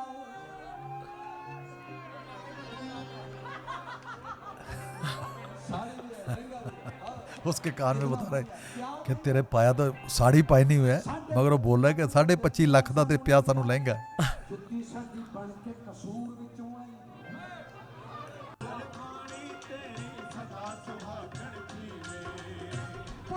बॉस ਜੁੱਤੀ ਸਾਡੀ ਬਣ ਕੇ ਲਾਹੌਰ ਵਿੱਚੋਂ ਆਈ ਪਾਈਆਂ ਜੁੱਤੀ ਸਾਡੀ ਬਣ ਕੇ ਕਸੂਰ ਵਿੱਚੋਂ ਆਈ ਜੁੱਤੀ ਕਸੂਰੀ ਮਸ਼ਹੂਰ ਹੈ ਜੁੱਤੀ ਸਾਡੀ ਬਣ ਕੇ ਕਸੂਰ ਵਿੱਚੋਂ ਆਈ ਪਾਈਆਂ ਜਰਕਾਂ ਲਾਹੌਰ ਦੀਆਂ ਵਿੱਚ ਮੁੰਡੇ ਤੇ ਮੇਰੀ ਨੱਚਦੀ ਦੀ ਫੋਟੋ ਖਿੱਚ ਮੁੰਡਿਆ पूरी दुनिया इनकी फैन है और ये आपके बहुत बड़े फैन हैं। बहुत सुंदर गाते हैं विराट कोहली। विराट जी यानी कि सजना वे सजना नहीं सजना वे सजना तेरे शहर वाली सानू कितनी सोहनी लगती दोपहर मैंने कि उन ज़ुबान से सुना है एक इंटरव्यू में गा रहे थे बहुत ही अच्छा गाते हैं बहुत ही अच्छा। इनसे बात हुई है कभी? सिर्फ इतनी देर के लिए बात हुई कि मैंने एक बर्थडे पे एक कविता लिख के इनको भेजी थी क्योंकि वो उनके सेक्रेटरी के पास पहुंची तो उन लोगों ने वो आगे दी तो उन लोगों ने मैंने बात करवाई है विराट जी ने बोला तो मेरे से उतनी ही बात हुई कि बेस्ट विशेस उनके बर्थडे के लिए वो कहता मेरे लिए इससे बड़ी बेस्ट विशेस हैप्पी बर्थडे नहीं हो सकता जो आपने मुझे कविता लिख के भेजी है पूरी 10 लाइनें थी शायद। ये ना सर 60 सालों का कमाल है। हाँ कि जिनके पीछे दुनिया पागल है वो आपके पीछे पागल है। मेरे दाता परमात्मा उनको सदा चढ़दी कला विच रखे हमेशा जो जज्बे नाल खेलते हैं जिस जज्बे से खेलते हैं कमाल है। आप स्पोर्ट्स फैन भी हो ना सर? हाँ जी तो तभी मतलब उसके साथ हाँ। तो जब आप क्रिकेट देख रहे हो तो मैं मानता हूँ कि स्पोर्ट्स में ना लोगों का कैरेक्टर दिख जाता है। जैसे फॉर एग्जांपल मेसी हमें पता है कि संती है उनका जन्म, उसी तरह जब आप पकड़ते उसी को हैं जी जब कोहली खेलते हैं जब बैटिंग कर रहे होते हैं आप क्या देखते हो उनमें? मेरा ख्याल है उसके अंदर जो जुनून और जोश जो है दोनों का मिश्रण है जो कॉम्बिनेशन है क्योंकि इस खेल के लिए ज़रूरी है बाबा जी क्योंकि आपके पास ज़्यादा वक्त नहीं है आपके पास 50 ओवर हैं या वनडे का जो भी मैच जो भी है जिस तरह या 20 टीम तो उसमें आपने कमाल करना है। अगर आप टुच करते रहेंगे तो फिर कमाल का है होगा कमाल में तो जमाल दिखाना पड़ता है। हाँ जी हाँ। और कौन से फेवरेट क्रिकेटर्स हैं आपके? मेरे अभी हरभजन पाजी क्योंकि हाँ जी बल्ले बल्ले ओ हो उनकी बॉलिंग एक्शन में कभी भूल सारे कमाल हैं बहुत अच्छे हैं। हरभजन पाजी क्यों?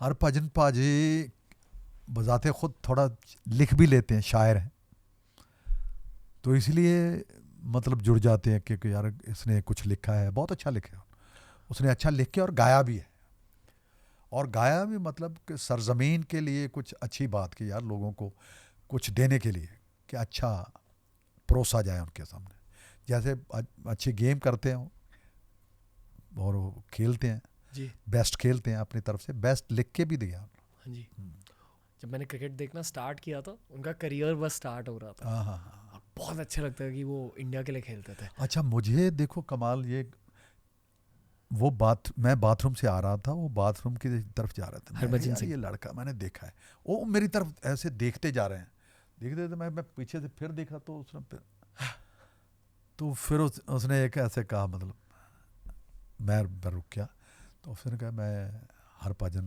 क्रिकेट खेलता हूँ मैं उसको जफ्फी डाल के मतलब प्यार दिया उसको फिर उसके बाद तो फिर जब आते देखा तो वाकई वो छा चुका था जी। हाँ ऐसे हुआ था अपना जो शेखर धवन जी हमारे घर में आए कहते भाजी मिलना है मतलब टाइम लेके मेरे वाइफ से उन लोगों ने फ़ोन ले गया कहते मिलना है तो मिलने के लिए आए तो बैठे चाय पानी पी कहते मैं क्रिकेट खेलता हूँ तो सनी पाजी ने मुझे दिया था आपका सनी सोहल वो भी एक साथ में शुरू हुए थे जी जी जी वो चंडीगढ़ से थे तो मैं बस मेरे लिए दुआ करना है मैं कह दुआ तो मैं हमेशा सबके लिए करता हूँ, हमेशा ही रोज़ करता हूँ। ये नहीं कि मैं किसी का नाम लेके करता हूँ, मैं अपने मुल्क के लिए, अपने देश के लिए, अपने वतन के लिए मेरी उसमें शामिल होता है कि सबके ऊपर कृपा रखें,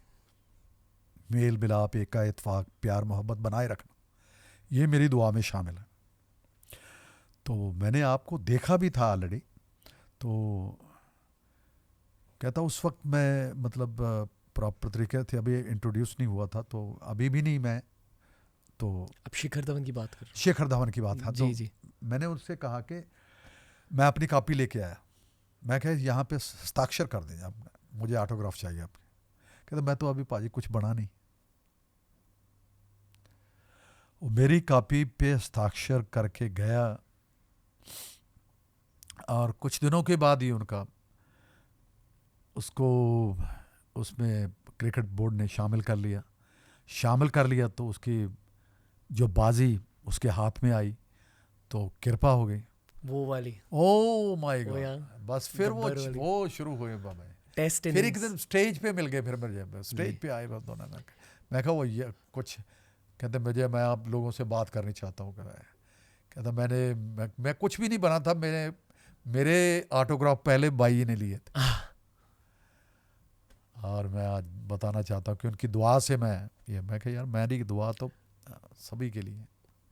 पूरे देश की दुआ भी शिखर धवन के साथ है। हाँ शायद हमारे देश के मोस्ट लव्ड क्रिकेटर वो हैं। जी है मेरे साथ। आप दोनों में काफी सिमिलैरिटी है वैसे, मेरे वही साथ बहुत अध्यात्म। बहुत प्यारी बात है, प्यारी आत्मा है।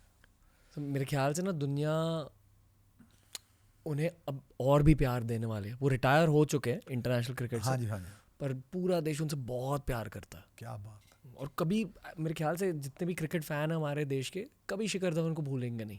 नहीं भूलेंगे वाकई। बहुत खुशी दी है उन्होंने। एक दफ़ा हम साथ में जा रहे थे, दुबई जाना था, तो प्रोग्राम था वहाँ पे। तो इनका कुछ मेरा ख्याल है कोई क्रिकेट का मैच भी था, तो इन लोगों ने उधर जाना था। तो हमने बोला कि यार ये आज वहाँ जो एक दूसरे से बिछड़े के मतलब ठीक है फिर मिलते हैं, पता लगा कि यहाँ पे मैच है। यार कुछ बंदोबस्त कर लें कि वहाँ मैच ही देखे आए, क्योंकि हमारा प्रोग्राम तो कल है। फिर किसी से वो जो नंबर लिया था ऑलरेडी, तो वो कहते अभी तो बिल्कुल नहीं हो पाएगा क्योंकि सब कुछ ख़त्म हो चुका होगा, क्योंकि अभी तो थोड़े घंटे बचे हुए हैं, तो और आप पहुंच भी नहीं पाएंगे टाइम से वहाँ पे। रास्ते में इतनी प्यारी प्यारी बातें, इतने बहुत अच्छे जिंदा दिल आदमी। शिखर धवन हाँ जी हाँ। क्या पहचाना उनमें आपने? उनमें पहचाना बस यही है कि वाकई जिंदा दिली अपने आप में एक सबूत है अच्छा होने का। जिंदा दिली हर आदमी के पास नहीं। मोहब्बत के लिए कुछ ख़ास दिल मखसूस होते हैं। ये वो नगमा है जो हर साज पे गाया नहीं जाता, बस वही लोग हैं। वाह। थोड़ी सी मैं हरभजन सिंह के बारे में बात करना चाहूँगा। हरभजन भाजी दे मैं करे गया सीगा और उन्होंने मदर ने इतना प्यार सत्कार दिया उन लोगों ने। मतलब हरभजन ने मुझे बोला कि आज जो आपके वहाँ पे एक जो प्रोग्राम हो रहा है जलंधर में, टिकट शो है जो, तो उसमें मेरे मदर वगैरह आ सकते हैं, पूरा परिवार प्लीज़ उनको बुलाइए और उनको कहिए कि ये यहाँ कोई आदमी मिलेगा आपको, तो वो साहब आपका इंतज़ाम करेगा, वहाँ पे लेके जाना है। तो वो इतने बहुत खुश हुआ। फिर मुझे घर में लेके गए और घर में जो स्वागत किया बहुत प्यारा, हमेशा याद रहेगा। बहुत नेक दिल इंसान वो भी। जी जिंदा दिल वो भी। उनके क्रिकेट करियर के बारे में मुझे उनका दिमाग और उनका जज्बा याद है।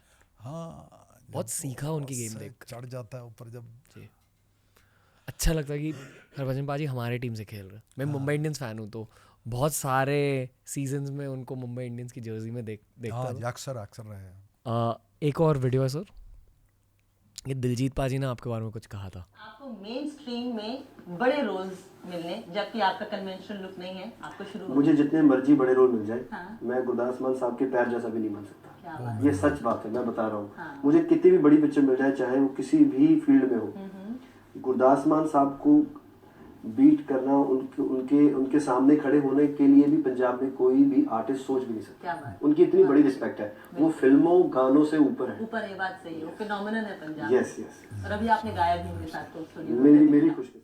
ये होती है कलाकार के लिए विनम्रता, अपने सीनियर्स के लिए विनम्रता।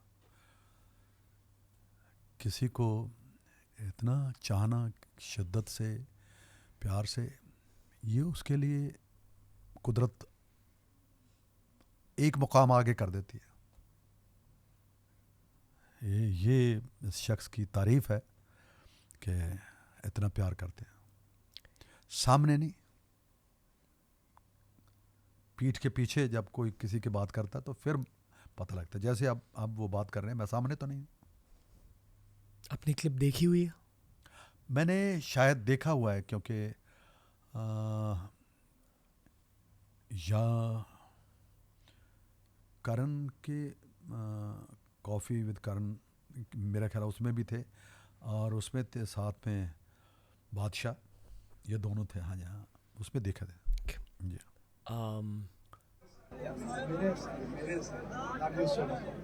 मीटिंग याद है आपको? हाँ याद है, मुझे याद आ रहा है। ये मैं देखी है, मुझे रील कहीं ना मेरे पास आई थी, और मेरे पास है भी अभी तक। क्या याद है इनके बारे में? इनके बारे में मुझे पहली दफ़ा जब मैं इनका गीत सुना, तो 5 फुट 10, मैं 6 फुट 12, हाँ 6 फुट 2 जी। हाँ, एक इनका गाना था, ये बड़ा लव सॉन्ग, रोमांटिक सॉन्ग था। मैं कहा यार सिद्धू कुछ इस तरह की शायरी करता है, मतलब, मगर ये जो लिखा है बड़ा प्यारा रोमांस इसमें दिखा है। तो मैं, गुरिक मेरे साथ था गाड़ी में, मेरा बेटा, मैं कहा इससे मेरी बात हो सकती है अभी। मैं मेरे अंदर वो फंस जाती है वो चीज़ कि मुझे कुछ अच्छा लगे तो मैं कहूँगा यार मतलब अभी मेरी बात हो सकती है, क्यों, ताकि वक्त ज़ाया ना हो। जो मेरे अंदर जो अभी मेरे अंदर है ना, मैं वो उसके सामने पेश करना चाहता हूँ, बताना चाहता हूँ कि मैं कितने शिद्दत से, कितने प्यार से सुना है आपको, और मैं उसके बोल भी बाकायदा उनको सुनाए। जब मेरी बात हुई तो फिर वो उसकी मम्मी ने, मैं उसकी मम्मी को बोलता था, मैं कहा माता श्री से मेरी बात करवाना प्लीज, कभी माता श्री से बात करवाना, माता श्री को बहुत प्यार देना। वो बहुत पाठ करते थे। क्या बात होती थी उनसे? बस यही, मतलब बहुत ज़्यादा बातें नहीं हुई, बस वो एक ही पहले मुलाकात में जब हुई, वो हम ट्रैवल कर रहे थे तो अपने घर में थे, तो इतने ही बात हुई, मैं कि यार तेरा गीत बहुत भा कमाल है। फिर बाद में गुरिक के साथ बातें होती रही कि यार मैं भाई जी के साथ कुछ मेल दोनों मिलकर कोलैबोरेशन करना चाहते हैं। तो लास्ट दिनों में एक मतलब सिर्फ आधा घंटे की मुलाकात के लिए वो आए थे यहाँ पे मुंबई में, वो जहाँ पे हमारा ऑफिस गुरिक का बना हुआ ना, वहीं पे ही वो ठहरे हुए थे। तो उनको पता लगा कि वहाँ में उनका है, तो वो गुरिक से मिले, कहते सिर्फ आधा घंटा मुझे, मतलब कहते भाई जी आओगे तो पर लेट आओगे रात को, क्योंकि मेरी फ़्लाइट चंडीगढ़ से थी, तो मुलाकात नहीं हो पाई। वो अगर मुलाकात होती तो वो सिर्फ वो होती कि हमने करना क्या है, बोलना क्या है, गाना क्या है, वो बीच में रह गया। आपको रैप कैसा लगता है? रैप मुझे अच्छा लगता है, कला, ये भी कलाकारी है, अलग तरीके की कलाकारी। आप सुनते हो रैप? हाँ जी हाँ, Okay. बादशाह को मैं सुना है बहुत। अच्छा। हाँ जी हाँ, रफ्तार को सुना है। वाह। हाँ जी हाँ, Okay. बहुत। हाँ जी, आप रैप क्यों सुनते हो? रैप मुझे अच्छा लगता है क्योंकि उनके एक अंदाज़ है ना, जो बात को एक होती है ना, मैं गा के बोल रहा हूँ, गा के मैं हौली हौली धीरे धीरे ट्रैक पे आके मतलब मैं सुना रहा हूँ। उनका ट्रैक है फास्ट,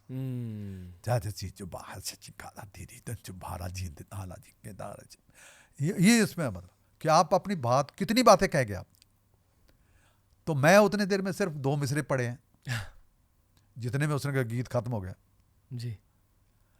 तो कितनी बातें वो कर जाते हैं, मगर उसमें शरारत भी होती है, उसमें रोमांस भी होता है, उसमें डांस भी होता है, और सबसे बड़ी बात है कि इतनी स्पीड में, इतने फ्लो में बोलना, करेक्ट बोलना, एक्यूरेट बोलना और बिना फंबलिंग के बोलना, ये एक नई चीज़ है आप ही अपनी बात कहने की। रैप आर्टिस्ट के लिए गुरदास मान क्या एडवाइस देंगे? उनको एडवाइस देने की ज़रूरत नहीं है मुझे, मतलब क्योंकि वो अपने फ़न के हर कोई आदमी महारत रखता ही है, उनको कृपा होती है पहले ही, तभी जाके वो कुछ ना कुछ हासिल करता है। बस यही है कि बस अपने काम के प्रति वफादारी रहें बस। ये सारे आर्टिस्ट के लिए एडवाइस वही है। वही है। पाजी ये पॉडकास्ट हमने आर्टिस्ट के लिए ही बनाया था। बस यही था आज का पॉडकास्ट। ओ मेरे दाता, अभी मेरे ख्याल से आप टूर के लिए निकल रहे हो? हाँ, टूर है हमारा 5 अक्टूबर से शुरू होने जा रहा है जी। अमेरिका का है। अखियाँ उड़ीक दियाँ हमारे टूर का नाम था। ये शुरू हुआ इंग्लैंड से पिछले साल, और वो क्योंकि बहुत दिनों के बाद हमने टूर किया था तो अफवाहें थी कि यार मतलब ये होगा, तो जो वो पुराना मैंने बात जो सिलसिला बताया, जो एक्सीडेंट हुआ था जो वैंकूवर की स्टेज पे हुआ था, ये ज़ुबान के बारे में, तो कुछ लोग विरोधता करेंगे, आप ये करेंगे वो करेंगे, मगर कुछ नहीं हुआ। इतना प्यार करने वाले लोग सब और बढ़ गए। वो प्रोग्राम जब हिट हुए, 7 प्रोग्राम थे बाबा जी, फुल, पहले ही फुल हो गए थे। मतलब वो करने के बाद फिर हमारा हुआ ऑस्ट्रेलिया का टूर, न्यूजीलैंड, ऑस्ट्रेलिया। न्यूजीलैंड तो मतलब एक ही प्रोग्राम था क्योंकि स्टे बनती है, देश तो है। फिर ऑस्ट्रेलिया और फिर डबलिन, न्यूजीलैंड, जो एक छोटा आयरलैंड है, उस पर टूर का नाम वही था, अखियाँ उड़ीक दियाँ दिलवाजा मारदा। तो ये यूएसए भी मतलब इसी उम्मीद से जा रहे हैं, इसी उम्मीद से हमने गाया है कि अखियाँ उड़ीक दियाँ दिलवाजा मारदा, आजा जान वाले वास्ता ही प्यार दा। तो मेरी तरफ से उन सभी को बहुत बहुत प्यार सत्कार, जो इस वक्त हमें देख रहे हैं, वॉच कर रहे हैं, सुन रहे हैं। तो जहाँ जहाँ भी बैठे हैं तो उनको मिलने के लिए हम आ रहे हैं। पूरे जितनी शिद्दत से, जितने प्यार से वो याद कर रहे हैं, हम उतने ही शिद्दत और प्यार से आने की तरफ कोशिश कर रहे हैं। उनके लिए बहुत अच्छे पहले 9 सॉन्ग, जो नई एल्बम हमारी आ रही है, साउंड ऑफ सॉइल, तो वो भी उनके लिए एक नई बात होगी, हमारे लिए भी नई बात होगी, कुछ नया लेके जा रहे हैं। बस यही चीज़ें हैं हमारे। एक संदेशा उनको मिल गया, एक संदेशा आपकी तरफ से हमें मिल गया। आप म्यूजिक इंडस्ट्री के लेजेंड हो सर। ओह मेरे और दाता। पूरी दुनिया को आज की गई बातें सुननी थी बहुत सालों से, तो थैंक यू सर। मैं कुछ गलत बोला गया होवे, मेरी तरफ से कुछ गलत ज़ुबानी हुई होवे, बदकलामी हुई होवे, कुछ ऐसे फिसल गई हो ज़बान, किसी को कोई चीज़ अच्छी ना लगी हो, उनको दिल को अच्छा ना लगा हो, तो प्लीज़ मुझे क्षमा करना। और कभी भी ज़िंदगी में किसी को नफ़रत सी आँख के साथ नहीं देखना, क्योंकि किसी का इरादा नहीं होता ये करने का, क्योंकि वो हाँ, कलाकार तो हमेशा प्यार बांटने के लिए होते, नफ़रत तो उनके इर्द गिर्द भी नहीं होती। मगर कभी किसी के साथ ऐसा दरपेश मत आना, क्योंकि आप लोगों की नज़रों से, आप लोगों की नज़रों को सलाम करते हैं, क्योंकि आप लोगों की नज़रों के ज़रिए, आप लोगों के कानों के ज़रिए दिल तक आए हैं। ये सफ़र बहुत बड़ा सफ़र है, दिल तक का सफ़र जो है कानों के ज़रिए बनाए रखे परमात्मा, और सबको शाद और आबाद रखे, सेहत, सलामती, तंदुरुस्ती, मंदरुस्ती, खूबसूरती बनाए रखे, विचारों की भी। Thank you so much sir. पाजी थैंक यू। हमने ओजी बैड बॉय की बातें करी ही नहीं पर कोई ना, अगली बार ओजी बैड बॉय वाली बातें होंगी। आज गुरदास मान in his OG good boy, OG good boy, OG good boy. Thank you पाजी। जियो पाजी, खुश रहो। मेरे मज़ा आ गया आपके साथ, मज़ा आ गया। Thank you for your time sir. क्षमा रोशन कर दिया आपने, जेन्युइन मज़ा आ गया आपके साथ। चिराग रोशन कर दिए। सारों के लिए ब्लेसिंग है, बस पॉडकास्ट में लौट के आना। हाँ, थैंक यू सो, पक्का यकीन से। थैंक यू पाजी, थैंक यू। ये हाजिर नादर जान के ये अग्नि को मैं पक्का आऊँगा। थैंक यू पाजी। मेरे दिल की तमन्ना है। आप एक ऐसे इंसान हो जिनके साथ 9 घंटे लंबी कॉन्वर्सेशन हो सकती है, तो अगली बार हम और कुछ प्लान करेंगे। थैंक यू पाजी। जियो, thank you so much. Thank you, thank you, thank you बाबू। तो दोस्तों ये था आज का एपिसोड। मैं वेट करता हूँ यार कि ऐसे एपिसोड्स आ जाए मेरी लाइफ में, आर्टिस्ट के साथ बात करने का मज़ा ही कुछ और होता है। बताइए कैसा लगा आज का एपिसोड। करण औजला, गिप्पी ग्रेवाल, दिलजीत दोसांझ, ऐसे लेजेंड्स के साथ भी बहुत सारी बातें करी हैं हमने। प्लीज़ जाकर हमारे म्यूज़िक आर्टिस्ट के साथ वाले एपिसोड्स देखिए। अगर आपने आज का एपिसोड एंजॉय किया हो तो व्हाट्सएप पर दोस्तों के साथ शेयर कीजिए। पॉडकास्ट में से क्लिप्स उठाकर बना दीजिए, डाल दीजिए सोशल मीडिया पर। TRS और रणवीर और हमारी पूरी टीम लौट कर आएगी very very soon. Thank you for listening in.